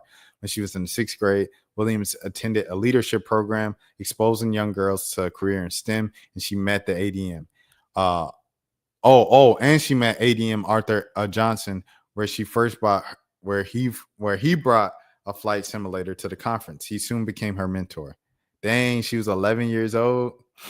Man, she teach a kid a way, bro. Show him a way, man. After one ride, she was hooked. She decided that day that she wanted to become a pilot. From there, she put a plan into motion. When she got to high school, she took an elective class that allowed her to attend a career center in Arlington, and that helped her prepare for her written test. The first step was getting a pilot license. She has passed her written exam and now needs 40 flight hours before getting her pilot's license. Quote unquote, what's involved is in nighttime flying, daytime flying, takeoff practice, and landing. There's cross-country flight and solo flight. Williamson said there are a lot of different portions of the flight hours that you really need to get in to get your license. Accompanying her in one of her first flights after passing the written exam was Johnson, the man who introduced her to her love of the flight simulator 6 years earlier. Shouts out, man. WWWs, man. All right, we just had to laugh at it. I have this picture of me when I was 11 years old and this little flight simulator he bought. And then 6 years later, I'm flying in a real plane, Williamson said. That's a true full life circle moment. W's, bro. Williamson said her dreams to become a pilot, but not just any pilot. Her goal is to serve the country as a naval aviator in the U.S. Marine Corps. I have a large family history in military service, Williamson said. My dad and brother are in the Marines, and it goes back to my great-grandfather and my great uncle serving in the Navy. Being raised around that kind of value of wanting to serve, that influenced my decision and grew into my own decision of why I wanted to pursue that path. It really is my combined love for service and my passion for flight. Williamson said her role model is Madeline Swegel, who made headlines earlier this year when she became the first Black female tactical jet pilot for the Navy. Quote unquote, that's really what representation means to me, Williamson said. Seeing someone who looks exactly like me, pursuing her goals, and is actually accomplishing them, which was just really inspiring. For young girls who dream of one day becoming pilots, Williamson has a message. Somebody has to do it. You have to start from somewhere. Don't be afraid of not knowing anything, Williamson said. You can never be perfect. Failure is inevitable. Once you learn how to get back up from that, and learning anything is possible. In addition to getting her pilot's license, Williamson's goal for next year is to attend the U.S. Naval Academy after finishing high school. She might just get her driver's license too. Yeah, this was 2020, man. This was 5 years ago. So shouts out to Nyla, Nyla. But this is just a great real-time example of a STEM program showing a kid, if you see it, you can be it. You never know what you want to be if you've never been exposed to it. She never would have known, or like at least as soon as she found out what she wanted to do in life, if she wasn't exposed to this at a STEM program with a flight simulator. You know what I'm saying? All of those things. So it's very important that we continue to just push these different. You could do this. You could do this. You could do this. You could do this. So you don't think that your life is just constricted to 2 or 3 different career paths and things of that sort. And shouts out for sure to the whole family. Everything like that. All right. Cheryl Reeves is a psycho. That's the next thing I want to talk about. Cheryl Reeve, bro. Cheryl Reeve is a real psycho. I'm going to just play this right now. But someone asked her, shouts out to Jack Maloney from CBS. He posted this clip of the press conference. Someone asked her about Nafisa Collier, the leading candidate to win MVP this year, why she was still in the game when the team was up, when Minnesota was up 43 points late in the third quarter. And apparently she said, it's the third quarter of a game on someone else's floor. I don't think the game is over. ... I get it. People are going to rail on me. And that's a part of sitting in the seat I'm in. She's a real life psychopath. I don't have to question you because you know better than I do, but does it make you think I shouldn't have her in this? No, I don't think about those things. It's the third quarter of a game, on someone else's floor. I don't think the game is over. I don't think like that. She had a sub, there, and she wasn't going to play in the fourth quarter. Sometimes these things happen, and I get it. People are going to rail on me, and that's part of sitting in the seat that I'm sitting in. But we did what we think was right, and sometimes these things happen, and unfortunate, and hopefully she'll be okay.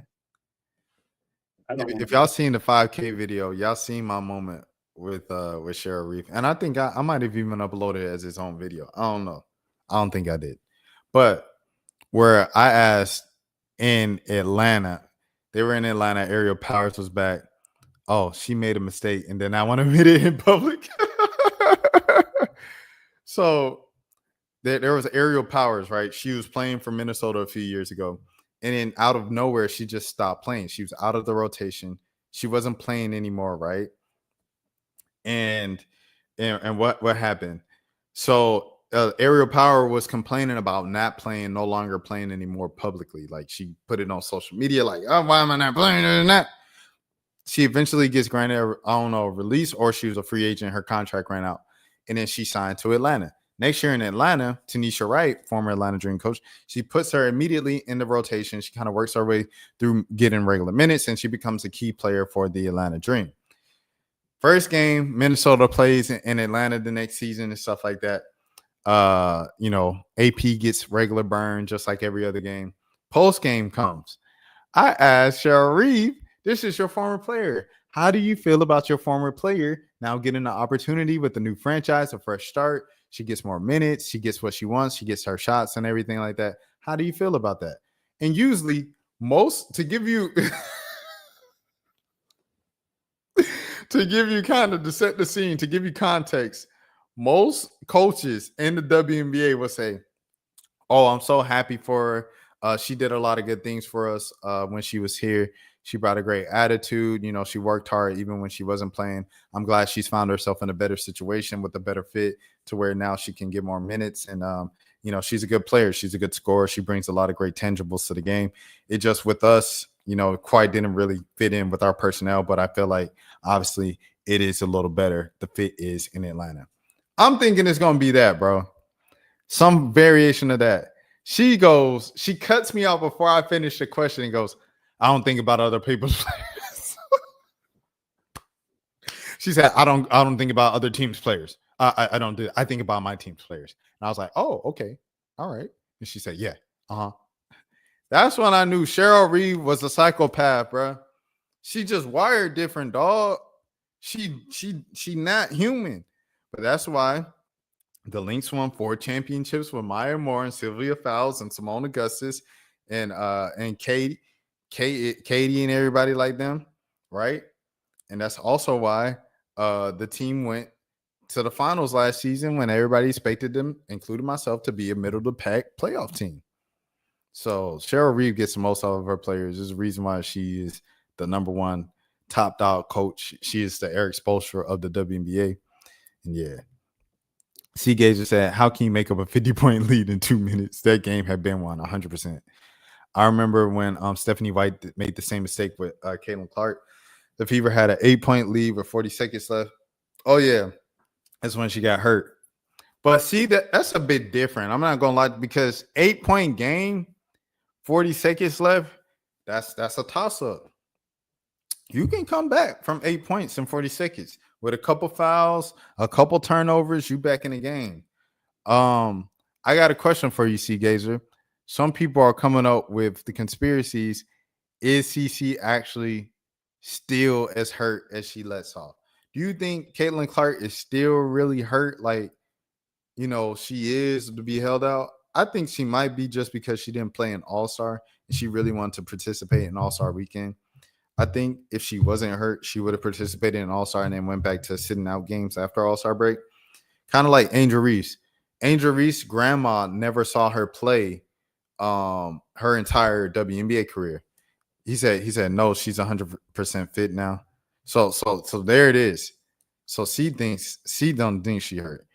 So, but Angel Reese, she's been sitting out right after the All-Star break with her injury, after getting hurt when she also like had the technical that made her get a 1-game suspension.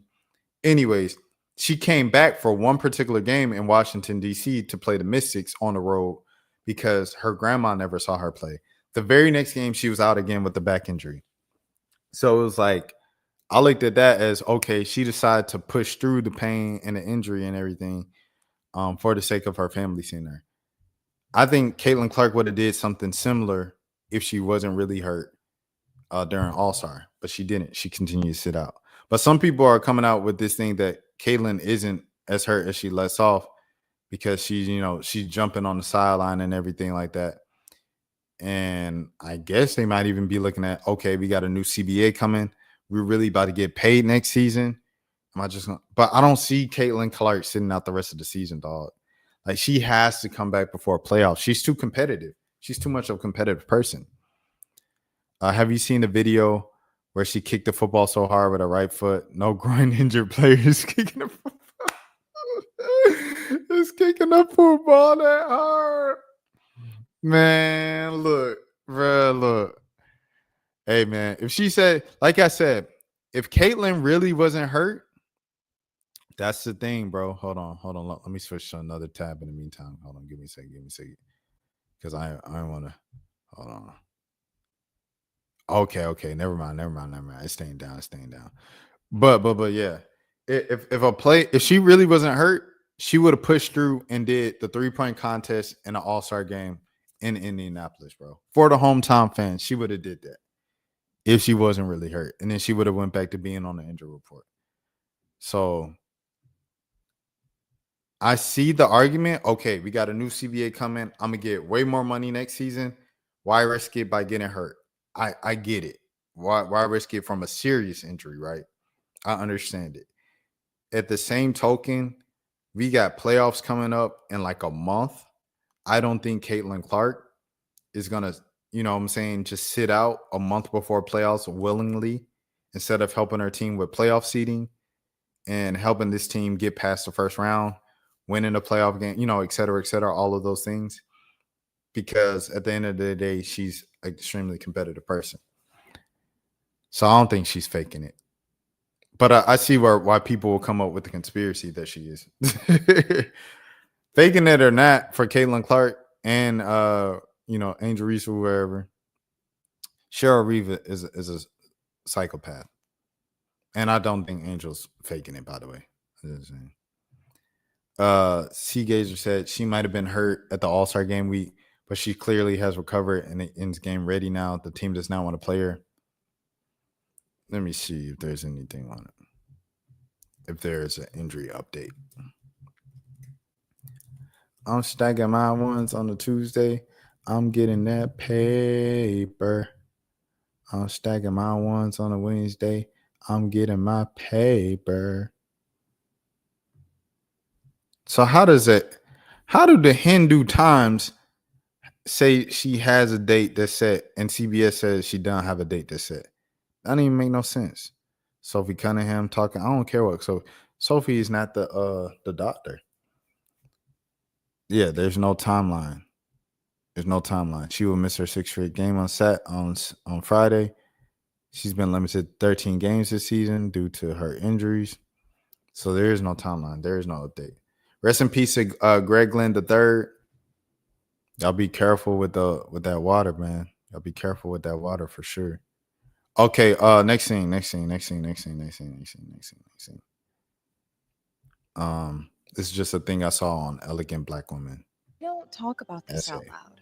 But the world has never made space for the classy Black woman because elegance on us doesn't just look good, it shakes systems. We weren't supposed to be this refined, this radiant, this rooted in our worth. Well, that is not without begging for a seat, or not without shrinking first. You see, class is marketed as a white woman's birthright, but when a Black woman shows up in a red lip, slow speech, and a silk blouse, with standards, stillness, and no desire to be liked, people get uncomfortable. They want us loud, accessible, performing, but classy? That's too quiet, too powerful, too in control. They call it fake. but it's not fake. It's fluent. We've always known how to move with grace. They just never imagined that we do it without permission. When we're soft, they say we're weak. When we're selective, they call us cold. When we show up in luxury, they tell us we're trying to be white. No. We're just remembering who we are. Because class on a Black woman, it's rhythm, it's ancestral, it's gold hoops and glossy lips. It's discernment. It's the ability to sit in silence and still own the room. They fear us because we don't have to be loud to be seen. We don't have to explain ourselves. That's a bar. We don't have to be loud to be seen. To be respected. We are not palatable. We are powerful. So when they say, who does she think she is? The answer is simple. Who I was born to be. This isn't about being classy. It's about being free. And that's threatening because society profits only when we see ourselves through survival. When we're strong but never soft. Bold but never quiet. Visible but never valued. So when we choose softness, class, elegance, it's not just style. It's rebellion. You're not too much. You're finally becoming uncontainable. And that's exactly why they don't want you to become her. But do it anyway. Bye for now. Toodles.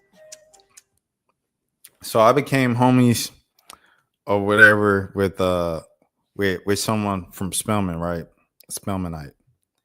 And they had this entire like kind of just aesthetic and aura to them and stuff of just being, elegant and everything. And I was like, where'd that come from? They're like, well, it's just in my blood. Like my grandma was like that, my mom's like that, and now it's passed down to me. Like I've always just held myself to a certain standard and making sure I'm on point, even if I'm going to the grocery store, even if I'm just running to the gym. I'm always making sure that something is like, what I'm saying, like my ducks are in a row, because I just hold myself to that standard. The people around me, like I don't put up with much and BS and that because it's too stressful and it's not even good for I was like, man, like that's really admirable.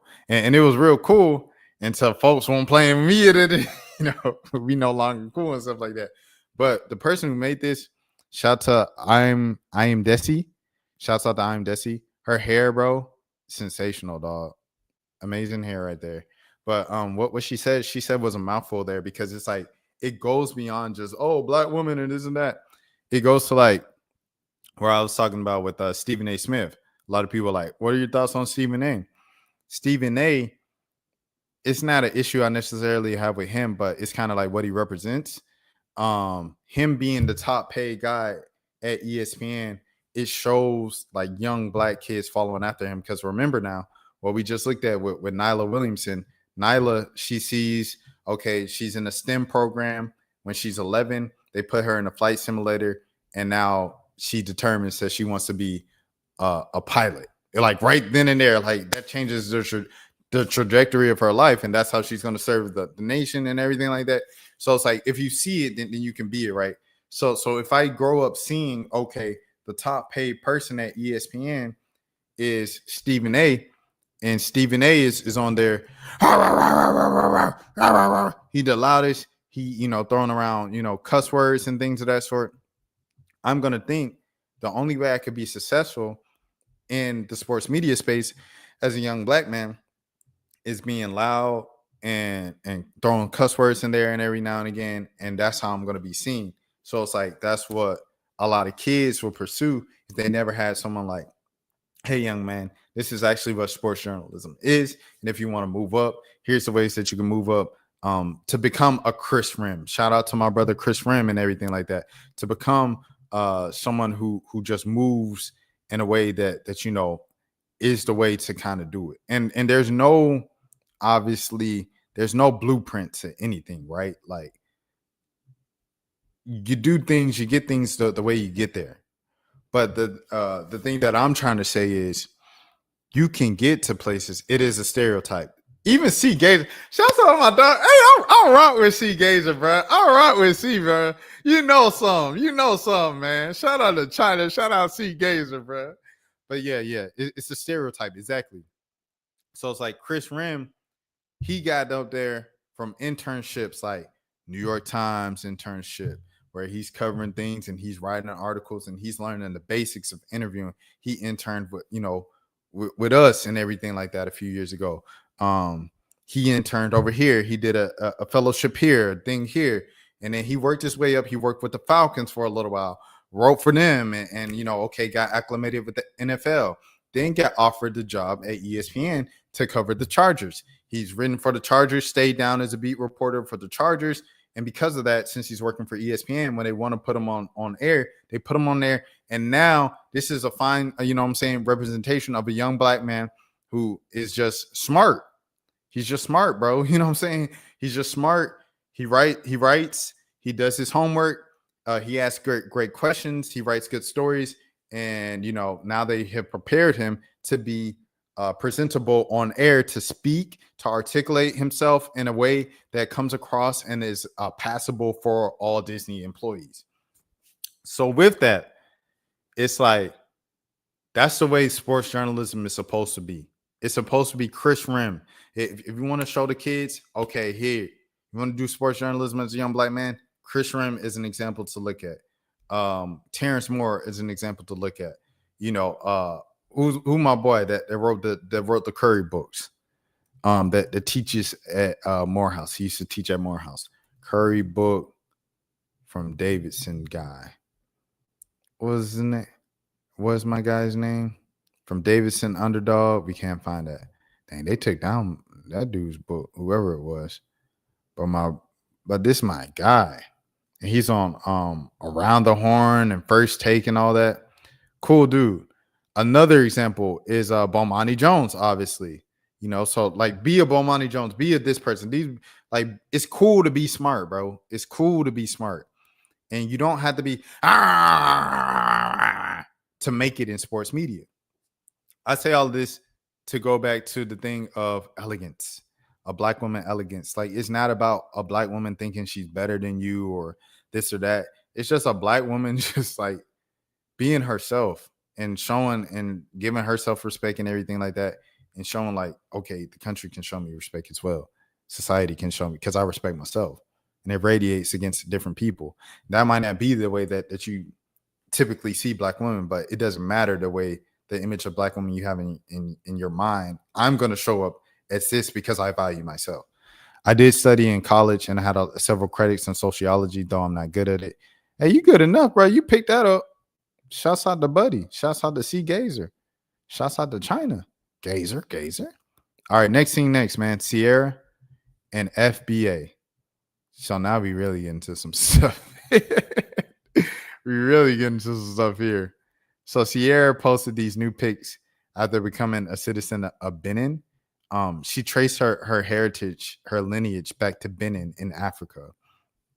And so she went out there, she spent some time, she became a citizen, and she mentioned it on Sierra Day in Atlanta, because July 28th is Sierra Day in Atlanta, and they did this whole thing where she opened up, I think, a dance studio, I want to say, or they dedicated a dance studio to her, and she showed up and she did a press conference and she said, yeah, I just got back from Benin, where, my roots are out there, my people are out there, but I grew up here in Atlanta and I'm seeing all the people I grew up with. So her entire thing of doing the photo shoot, of going out there, becoming a citizen, all of those things, right? It turned into another discussion of the FBA, the Foundational Black Americans. And so here we go. Here's one thing from that entire back and forth. FBA is down bad. I'm seeing videos like this daily. So let's see, 3.5 minutes. Yo was saying, yeah, I'm a Black American and I'm an African American. So all the xenophobic comments trying to tell me that I ain't Black American. Sorry for the volume being down. Y'all just turn it up. Shit, y'all can leave them, but I don't really care. It don't affect me. You did. And also trying to tell me I ain't FBA. I don't want to be FBA. You guys are a cult, and I'm about to get on y'all right now. Hey, look, let's not get this confused, because I try to use it as an argument. The sun dodging, crunching, munching European, no, I don't like him. Ooh. Straight up out the gate. Straight up. I ain't playing no game with him. He know I don't like him. But you niggas, they like to destroy and try to talk down on my ancestors' history. Who's supposed to be your ancestors' history? Yeah, I got a problem with you niggas. Straight up. What the fuck? And y'all gotta know that. The sun dodging, crunching munch, he know I don't like him. Straight the fuck up. He know I don't like him. Y'all niggas, I don't like y'all niggas. Y'all my family, but I don't like y'all niggas, because y'all very distasteful and disrespectful. You have the nerve to try to come with division while trying to pass out some form of sick inside of only America Black unity. Oh, I'm on you, fucking bro. And on top of that, FBA and its twin, which they align themselves with, named ADOS, are hate occult groups who spread division amongst the Black community. Not only that, they marginalize Black people amongst their own community. Not only that, ADOS has aligned itself with YT sun dodging supremacists. Not only that, ADOS and FBA have the nerve to co-opt the movements and the works that our ancestors did and then try to make it fit their own narrative, acting as if they don't understand it. Marginalizing the Black community inside of America, who's already a marginalized community, isn't going to help but going to make it worse. And then you want to sit here and fight for reparations. And specifically, we talking about ADOS, you want to fight for reparations and you want people to have these here documents. Like everybody's supposed to be able to produce a document. Man. And then on top of that, now hold on. On top of that, because FBA got the want and got the nerve to try to sit here and tell everybody they not African, and they go off their genealogy and tell everybody to read these fucking documents. And then when you go off the DNA, they say that's YT man science, sun dodger science, and but who documented your genealogy? Because all y'all don't got your great grandparents and birth certificate. And then where these birth certificates come from? Huh? Where these pass and weight certificates come from? Where did these bills of sale come from? Huh? Any of the things that you can use to point out somebody with genealogy, you understand that they have to use the sun dodging. Man, you understand they have to use the sun dodging system of government to document themselves, right? Sun dodging, by the way, is hilarious. So to turn around and try to tell somebody who uses their DNA, which comes from their blood, that this is YT man science and that this is not real, but you want to use.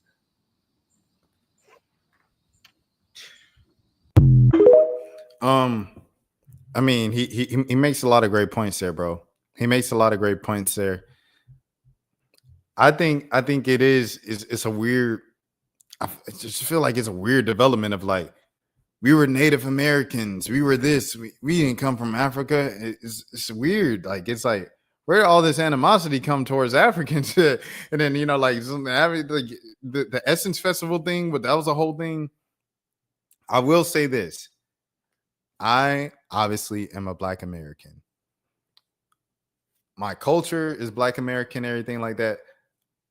I do believe a lot of the roots come from the drums and stuff like that in Africa, like hip hop, all that.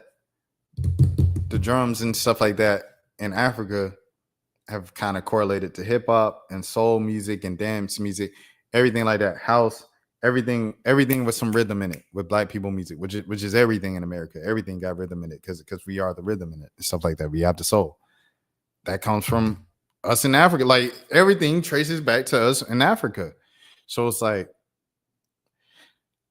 I get the Black American thing because it's like, it's a very unique experience. It's something that I think Black Americans have dealt with, kind of this identity. I don't want to say crisis, but kind of, you know, you've been thrown into this new situation, this new country, and you're kind of like, all right, what's my heritage? What's my culture? Like, what's my history? Like, I don't know. They did their best to like rinse it all away from us, right? And strip it down from us. So it's just like, dang, I don't know. They hand us these textbooks in grade school, and it's like, it started with the slave trade. It didn't. The transatlantic slave trade. So I understand, okay, if I can't find this out, we just gonna say, hey, we're gonna start a whole new thing. Black Americans. Yeah. That's what we are. That's what we stand on. Black Americans, stand up, check in, tap in. I get it. But at the same time, it's like, dang, we got to do it at the expense of talking down on Africans. We got to do it at the expense of talking down on the rest of the diaspora. Just because, like, a Dominican say, I know Black, I Dominican. Like, you know what I'm saying? Like, even if they deny or whatever. See, it's so many difficult elements to this. It's so many it's not an easy conversation. That's why it is a conversation online. And I'm sure people in the comments will let me know. So I hope people find this video, first of all, with FBA and could offer me some insight that I don't know about some stuff. I'm like, hey, this is why we do it, ABC. And then people against FBA, you know, who might be Pan-Africanists or whatever the case might be like, yeah, you were right when this and that, because I got African homies that, you know what I'm saying? Like, my best friend, you know what I'm saying? Not to say, I got a best friend that's white, I can't be racist. But I rock with the Africans, bro. I really rock with the Africans. And I think there's a reason why naturally Afro beats and the drums and all this is like something that I draw to. I think it's because it's in my blood. But, y'all let me know in the comments, people who are more versed in this. Dang, we're not even done with the FBA. Hold on. Here's another one right here. They showing the Black Americans showing love to the African restaurant. Just telling him I see why the woman is fit in your culture. They eat good. They eat real good. Food is so good. We love it. Thank you. So this is like a unity thing of just like yo, we are one. You know what I'm saying? Everything like that. Now, do I think necessarily a place like Essence Festival, which was for Black Americans and Black American culture, do I think that should turn into this and just nothing but that and stuff and majority that? I don't think so. But however, that isn't what I saw in real time. Like in real life, I seen a lot of stuff catered to Black Americans. Like it wasn't that much that was just like culture and, you know what I'm saying, diaspora based. Next thing, I think this is the last part of the FBAs. This is another low volume video. I apologize for that. Y'all just turn it up. Didn't work out too well because all I'm seeing on my feed is Black people saying we ain't with that. Listen, FBA is a scam. FBA is something that was created by the feds. It's FBI. FBA stands for FBI. So if you're a part of that so-called movement, then you're a part of the problem. And my thing is that, listen, for our diaspora brothers and sisters, please understand, don't generalize me and people like me, who standing on Black empowerment and Pan-Africanism across the diaspora and unity as the only solution. Don't count me in with these idiots that you see making these statements about, oh, we hate the Africans, or we not Africans, or we the indigenous, or we the... Don't think that we all think that way, because what it does is that you start to attribute that to the entire group, and then you start saying things that becomes offensive to the entire group because of what they doing. All Black Americans are not FBAs.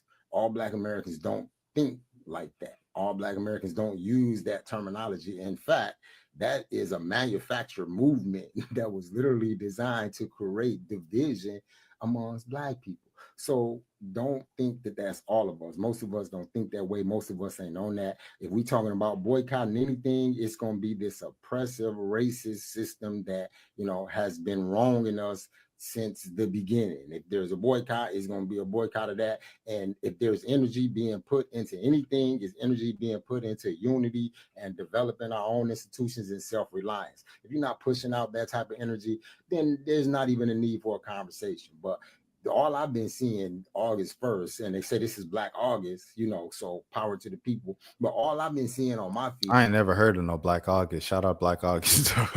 Black people saying, the Black Americans saying, that bull crap, we ain't with that. Who's doing that? Who's saying that? And you got to think, like, this algorithm will trick you into thinking that something is occurring. Man, what? Boy, done said a word right there. I'm sorry. I know the video on the volume on the video is low, and then I came back in loud. I apologize for your ears. He said a word right here. It reminded me of the what they call the BBC side or the BB side with a dude, and he was talking about, yeah, man, like, man, Blacks are wiping the white population off the earth because of this. Like, look it up. And it's like, just a bunch of videos. It's like a sector of the internet where there's a bunch of videos of white girls being like, yeah, we with Black men now. We don't like white boys. And it's like a whole thing. If that's your whole algorithm of just videos like that, as a white dude, you're going to believe, like, seriously, oh, man, white women don't even like us anymore. Like you, you're so stupid. But if you get cornered into a specific part of the internet thanks to the algorithm and get you'll be programmed to think that's reality, bro. It's crazy. All right, back to the video. You can turn back up the volume now because the volume's low. I saw someone new just joined the live, so yeah. And if it's something that you watch, you only got, especially on TikTok, you only got to watch one video. You ain't even got to agree with it, but you watch one video, and before you know it, that's all you're going to be seeing. And in your mind, you're going to be thinking, oh, there's a lot of black people thinking this way. There's a lot of black people saying this. No, it's not. You've seen it, and then the algorithm thought you liked it, and now they're showing you more people who saying it, but that's not indicative of a whole. That's a small percentage. You know what I'm saying? And thankfully, well, at least for right now, I fell on the side of TikTok where I'm finding other Pan-African based Afrocentric, and I don't even like the terminology so much, but black people who not ashamed of themselves, who don't hate themselves, or are not ashamed of themselves, and who understand that unity is the only solution for changing our condition here or anywhere else. So if you black, wherever you from, and you're not about coming together with others who share the same history, identity, and situation as you, then you part of the problem. But I'm so glad to see Black America standing up against this FBA. I think this might actually be the end of them. I think that this just might be the end of the FBA, because it's so many black people saying, we ain't with this garbage. Go on with this garbage. I'm tired of seeing this. Go on with this garbage. This might be your demise, Tariq. I don't know. You might want to be careful. Dang, they turning black community turning on Tariq Nasheed. Dang, twin. That's crazy. Next, man. I seen this. How many black women do you know that go to college to get married? How many black women do you know that actively, if they... So I looked at this video, I was just scrolling, and I was like, oh, this is interesting and stuff. And I stopped right here to tell y'all this. Stop using AI, bro. Stop using AI tools, please. If you want a job in creative work, if you want people in creative work to have jobs, if you want photographers to continue booking gigs at the rate that they are, if you want copy editors and copywriters to still be in work as freelancers and get their money, is that if you want writers, if you want reporters, if you want people in the media to still have jobs, graphic designers, people who even, coders, all those people to still have jobs, Microsoft, people in the tech industry to still have jobs. Stop using AI. Stop training AI, dog. Like, and it's easy. Like, I get it. For someone like her, she probably just said a bunch of stuff for an hour, threw it through an AI machine, and the AI spit out 9 different reels. And she puts those reels across the social media platforms as you see right here. She has a blue check mark. She has 15,000, nearly 16,000 subscribers. She probably has like another 16 or 20,000 or, even more than that on Facebook and Instagram and YouTube and across all social media platforms. She's getting paid through all of those, right? I would assume, just based off of her following and this presentation of a reel. So she's making money through social media. So she sits for an hour in front of a camera, just like I'm doing right now, and just speaks about a bunch of different topics. She puts it in AI. AI makes these reels for her with relevant images and captions for her already on the video. The captions get people to pay attention on shorts when they're scrolling on Instagram, if they're scrolling on Facebook Reels, or if they're on TikTok, or even on Twitter, or whatever the case might be, or YouTube Shorts, whatever the case. The captions keep people's attention. You have a higher viewer rate because people don't have to click on the video to hear what you're saying. So if they're out in public, they can just read the captions, and that gives you more money. It's more effective, and it's just easy to do. You just put it through a machine. It calculates for 5 to 15 minutes, and you have this already done. Stop doing it.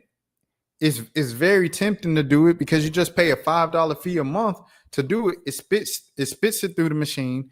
It gets it done, and you make $50. Say you make $50 off of it, and you only put $5 in for this thing a month to make these reels for you and to make these captions for you to get you more viewership online and stuff like that. Y'all have to stop doing this, because what this does, this thing right here, this is an AI photo. So this takes out 1, 2, 3, 4, 5, 6, 7. 7 models out of a job. This takes 1 photographer out of a job. This takes 1 graphic designer out of a job, someone who's editing the photos and putting it up.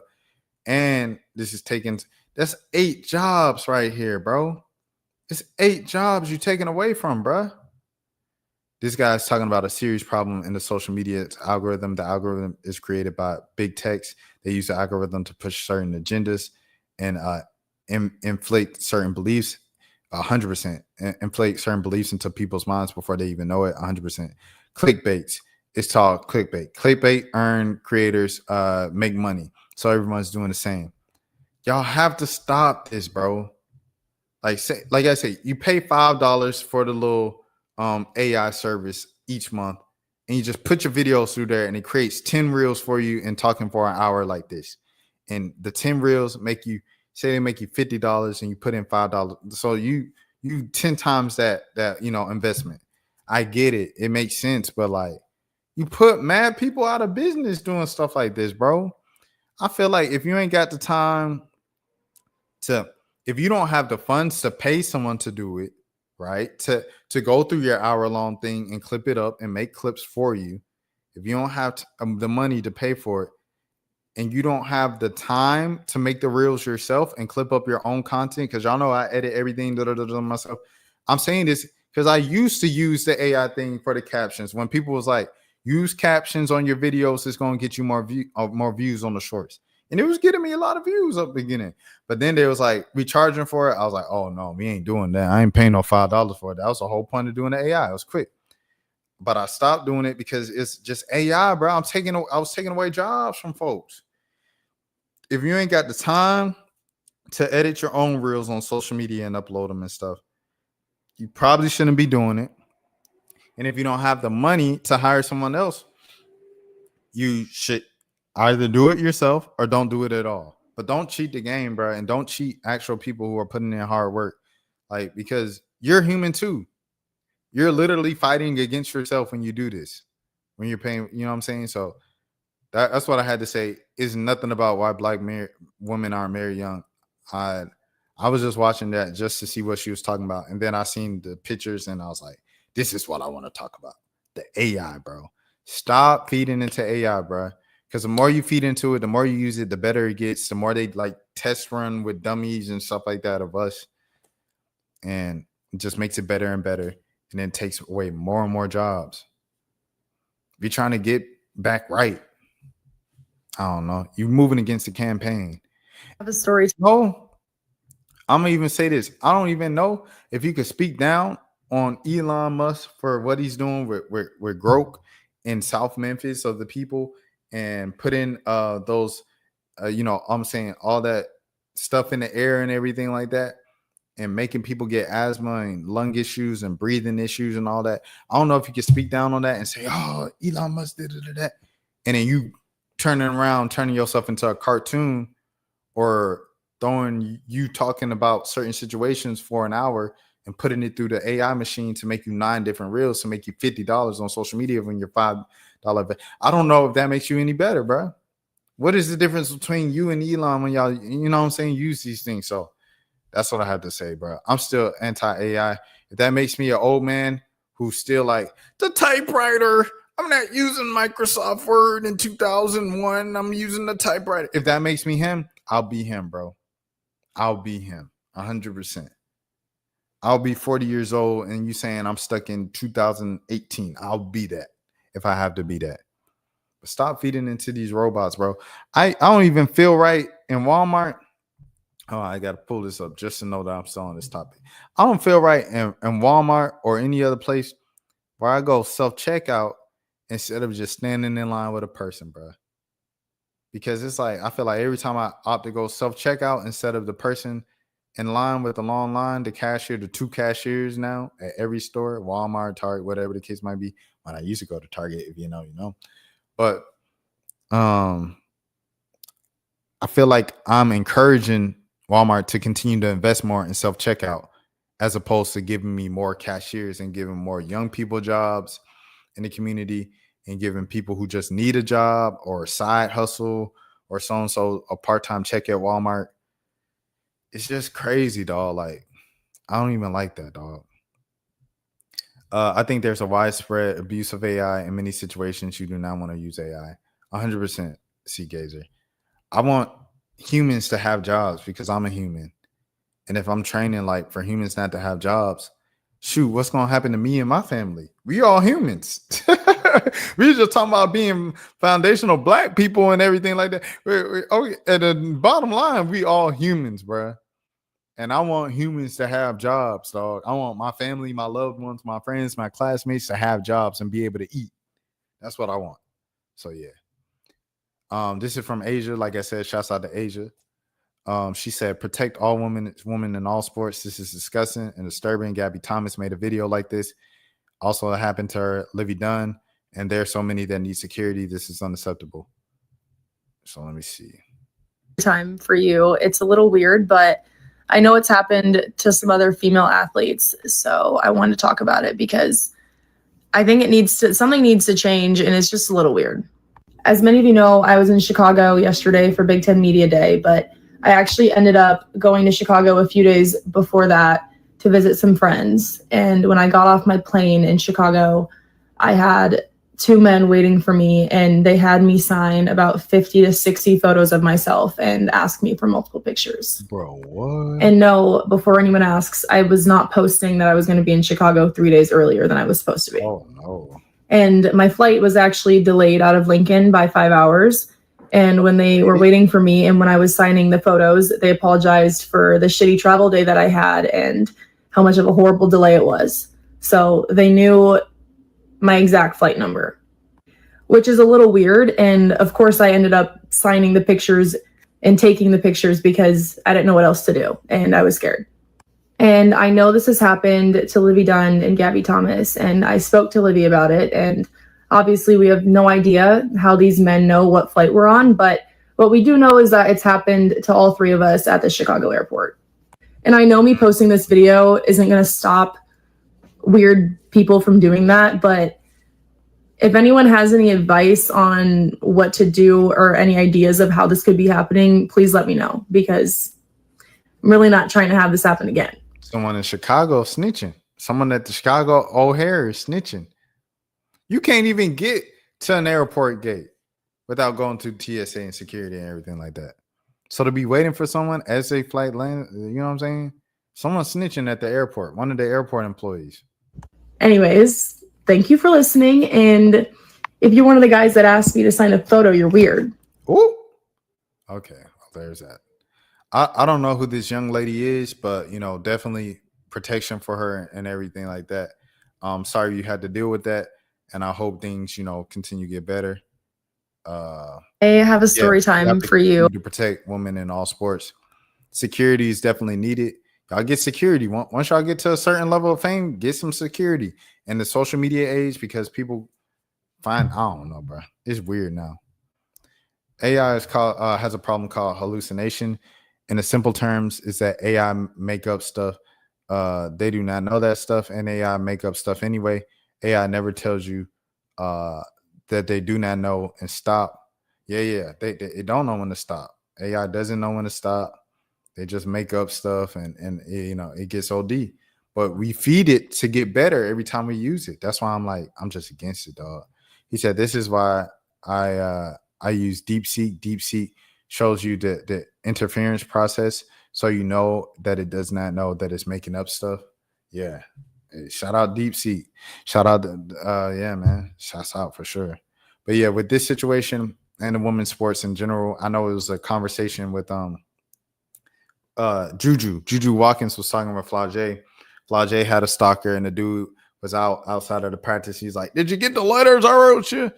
And then she was like, "How did you even get here?" And then Juju said she had a grown man asking for a selfie, and she was his, you know, background screen and stuff like that, screensaver, all those things, man. Like, as women's sports gets more and more popular, like, we just have to remember, okay, these young ladies need protection. But also to the young ladies, like, once you reach a certain level, invest in some security, dog. Just like the streamers do. Invest in some security, because it's going to be needed for sure. Excuse me. So sorry, y'all. It is currently 5:25 Central, 6:25 a.m. Eastern time. So some people probably waking up Sunday morning before church. If you're here, hello, how y'all doing? Have a good day at church and stuff like that. And yeah, next, as we approach the 2-hour stream mark, Julian Brown is back on the internet, man. The man who's turned plastic into gas and reportedly was rumored to go missing. He has returned to the internet after being gone for like the month of July. Plastic waste recycled into gasoline inventor found alive. Julian Brown, inventor who turned plastic into gas, reappears with his mom. Says he wasn't missing, but was hiding due to threats. Ooh. Hey, Mom, tell those hackers I'm back. No, you better not say that. Hey, guys. I am here with Nature Jab. I'm Nia Brown, and I want to extend warm greetings to you on behalf of my husband and our entire family. We are so very thankful for you, and I want to speak to you from my heart as a mother. Thank you abundantly for the outpouring of support and concern that you had for our son. And I say our son because I know to the world he is Nature Jab, but to me, he's my son. He's Julian Alexander. And you are an amazing tribe of supporters.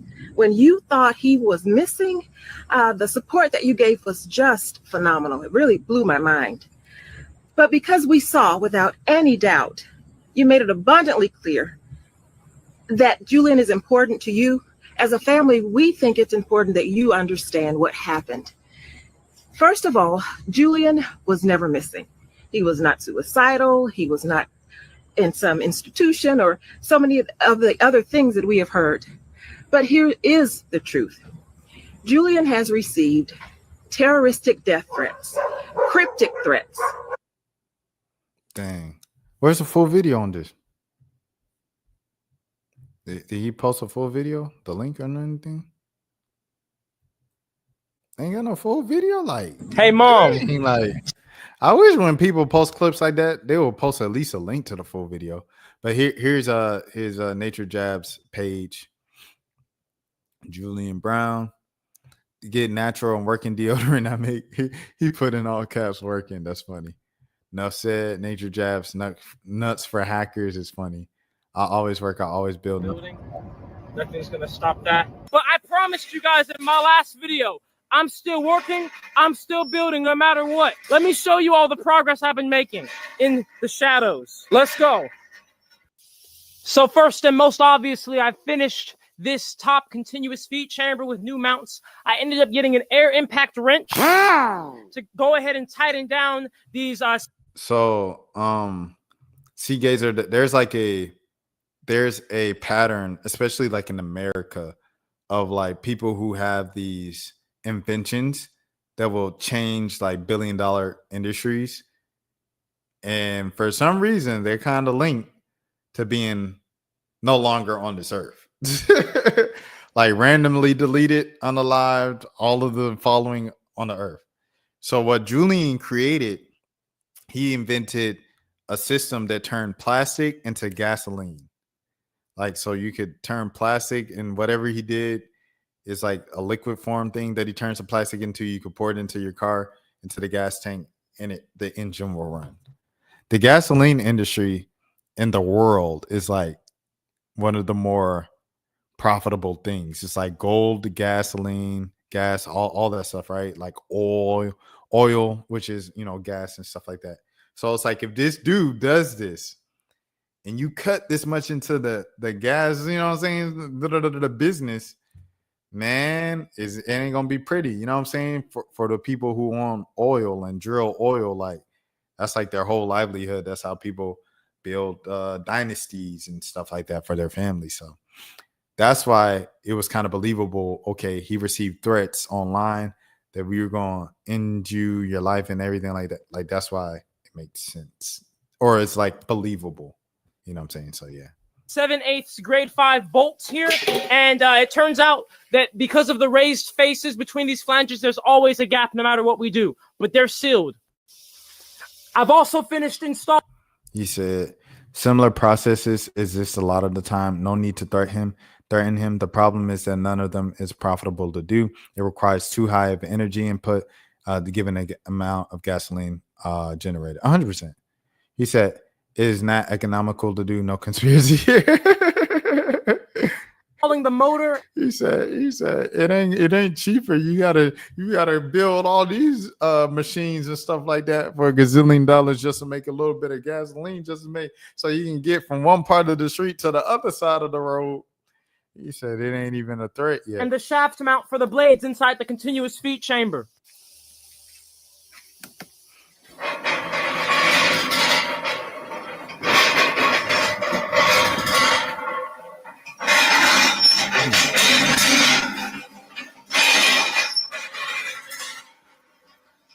I installed a camera in the front of the machine so we can see the blades spinning the plastic from remote view, baby. I finished all the vacuum hose plumbing so we can suck in plastic, shredded plastic, and get it into this continuous feed chamber. And I've also went ahead and installed and wired in these 220-volt 4-inch tri-clamp ball valves, full ports, and they are completely a part of the relay system. Watch this.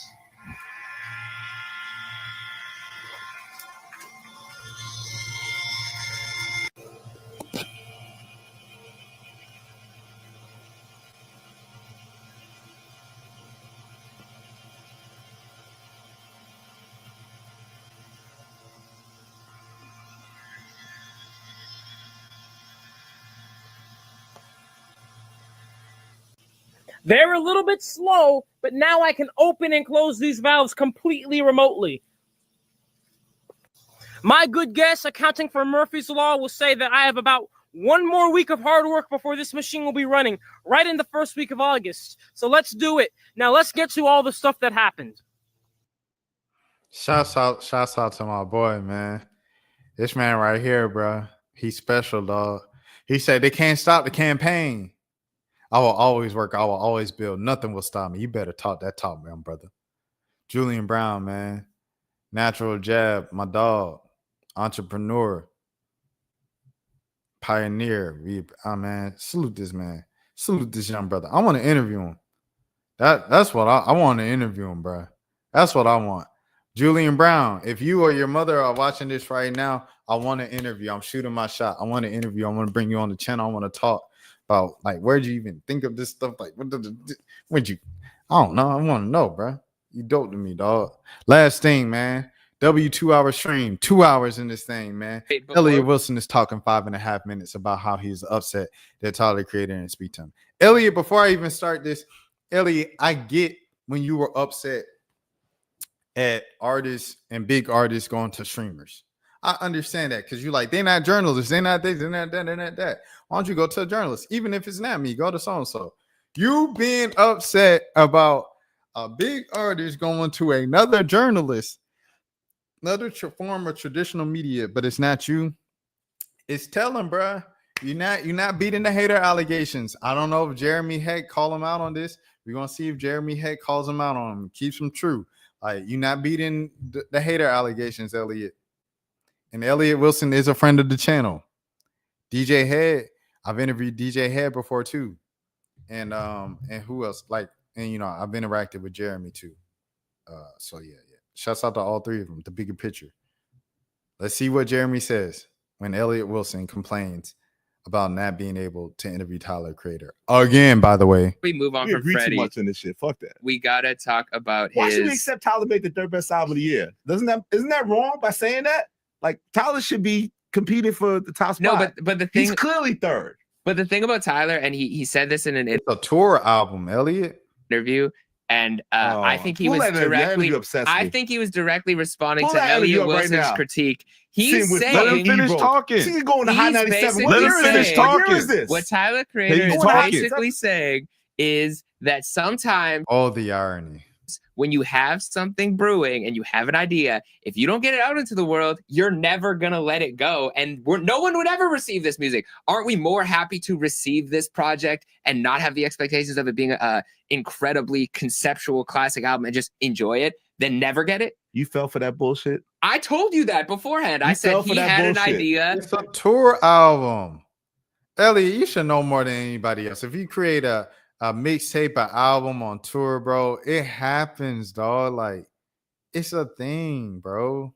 Before he said anything, Jeremy, I said he has an you're idea. an artist. That's all y'all do is make music and decide if you're gonna share it with the world.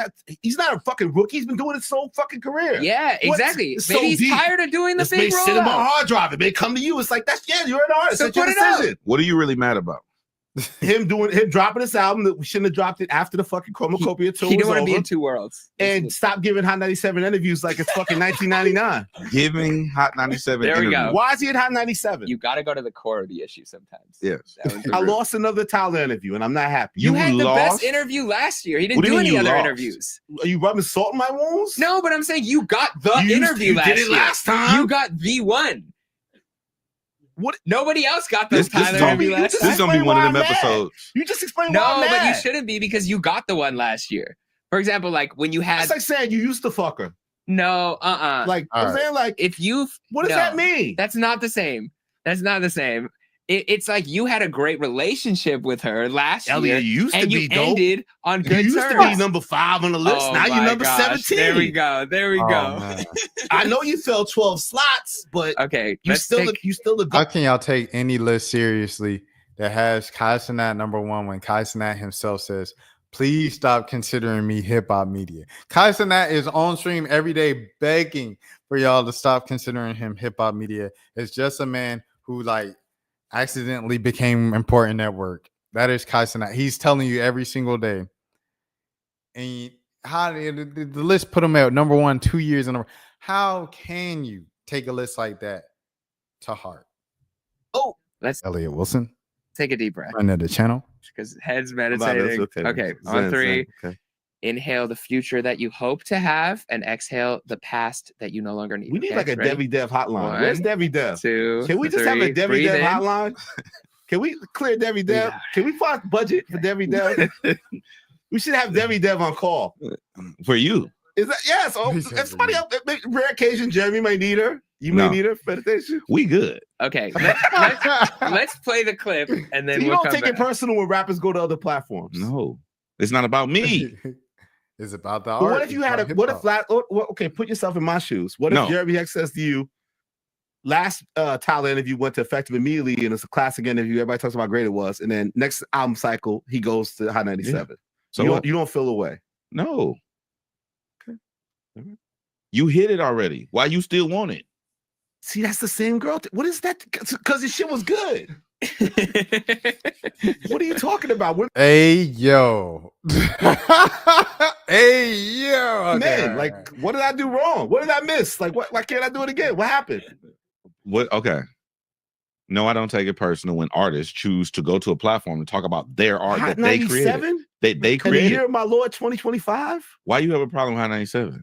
It's a classic thing. It's amazing. So then what's the problem? You don't like Ebro? I love Ebro. You don't like? I saw Ebro at the Tyler show, ironically. Madison Square Garden, night 2. You don't like Laura Stiles? Love Laura Stiles. You don't like Peter Love Rosenberg? you know Peter Rosenberg's middle name? I'm sure it's some hectish. Why? Hey, Wait, hey. what?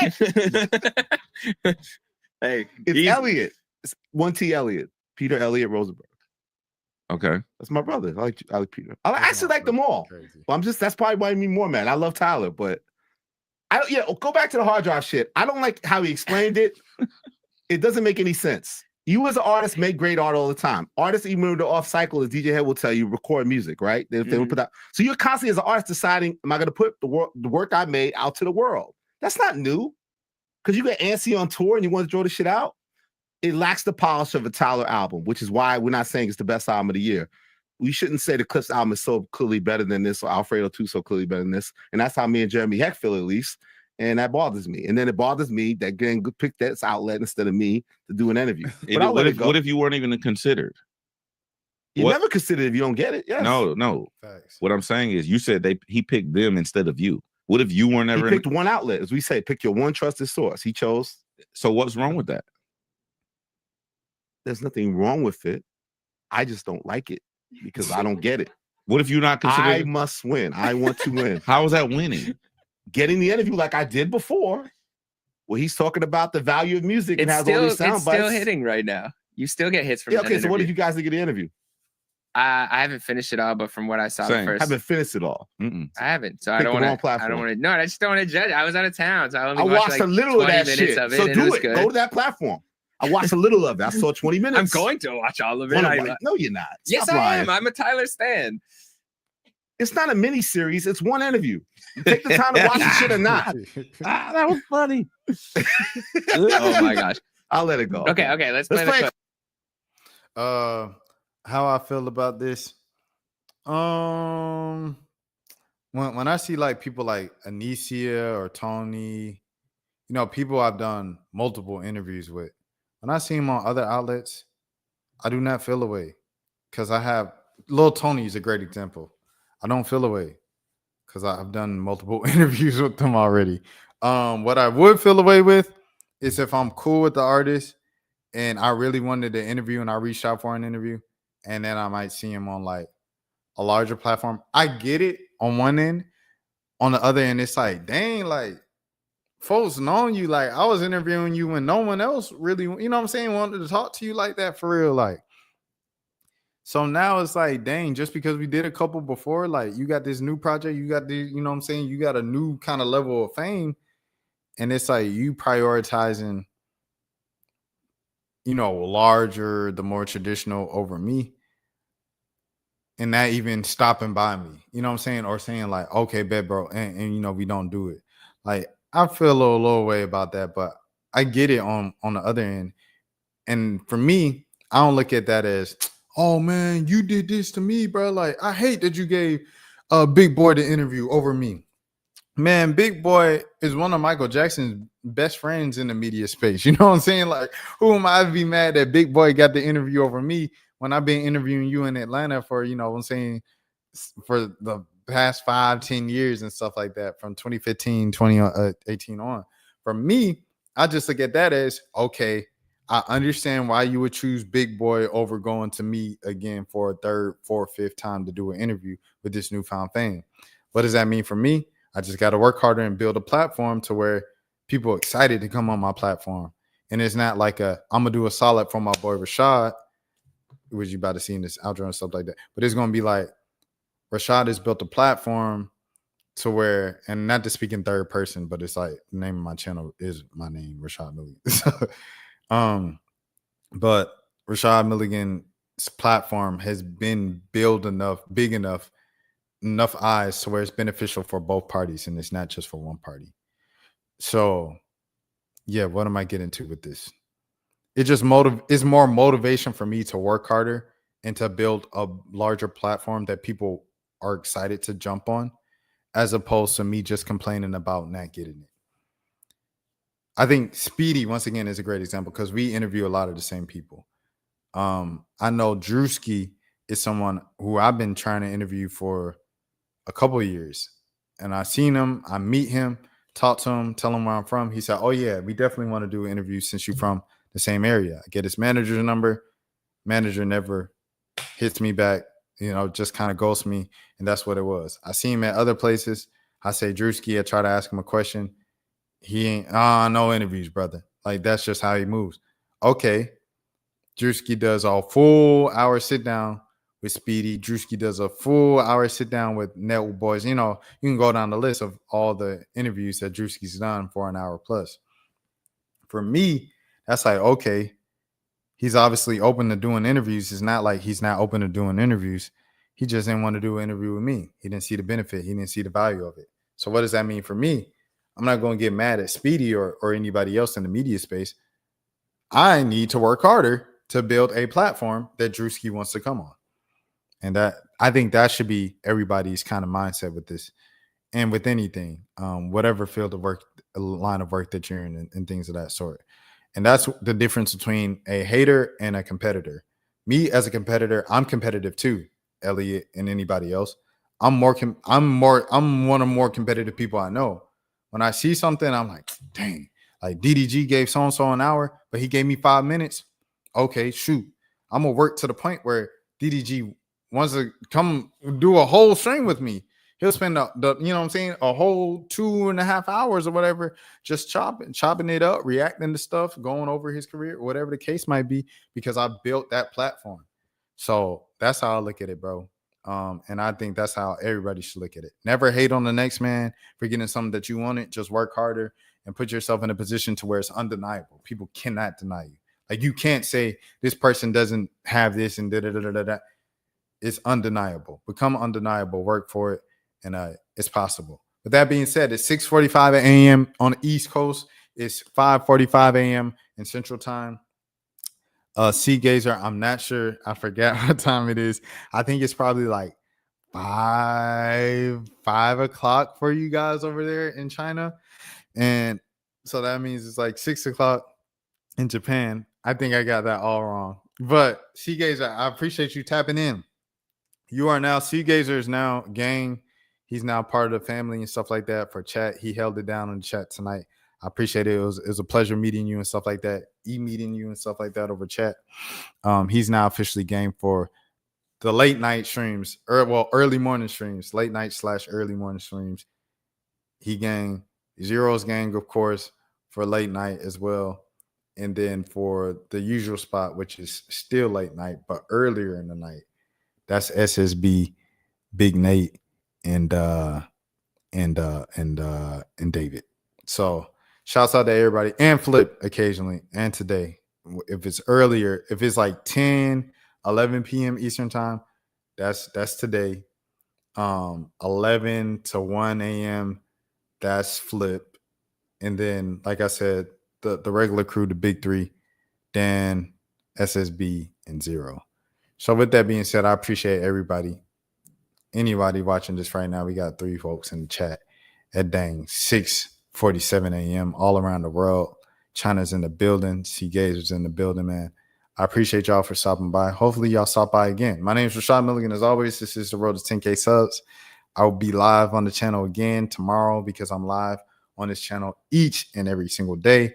Have a good morning. Have a good afternoon. Have a good evening. Have a good night. Have a good day. If nobody else told you today, I care for you. Until next time, please take care of your. Rashad, why you didn't hit me up? What's up, Rashad? Hey, Rashad. What's up, Rashad? Thank you, Rashad. Brother, I love you, brother. What's up, Rashad? What it do, boy? Hey, Rashad.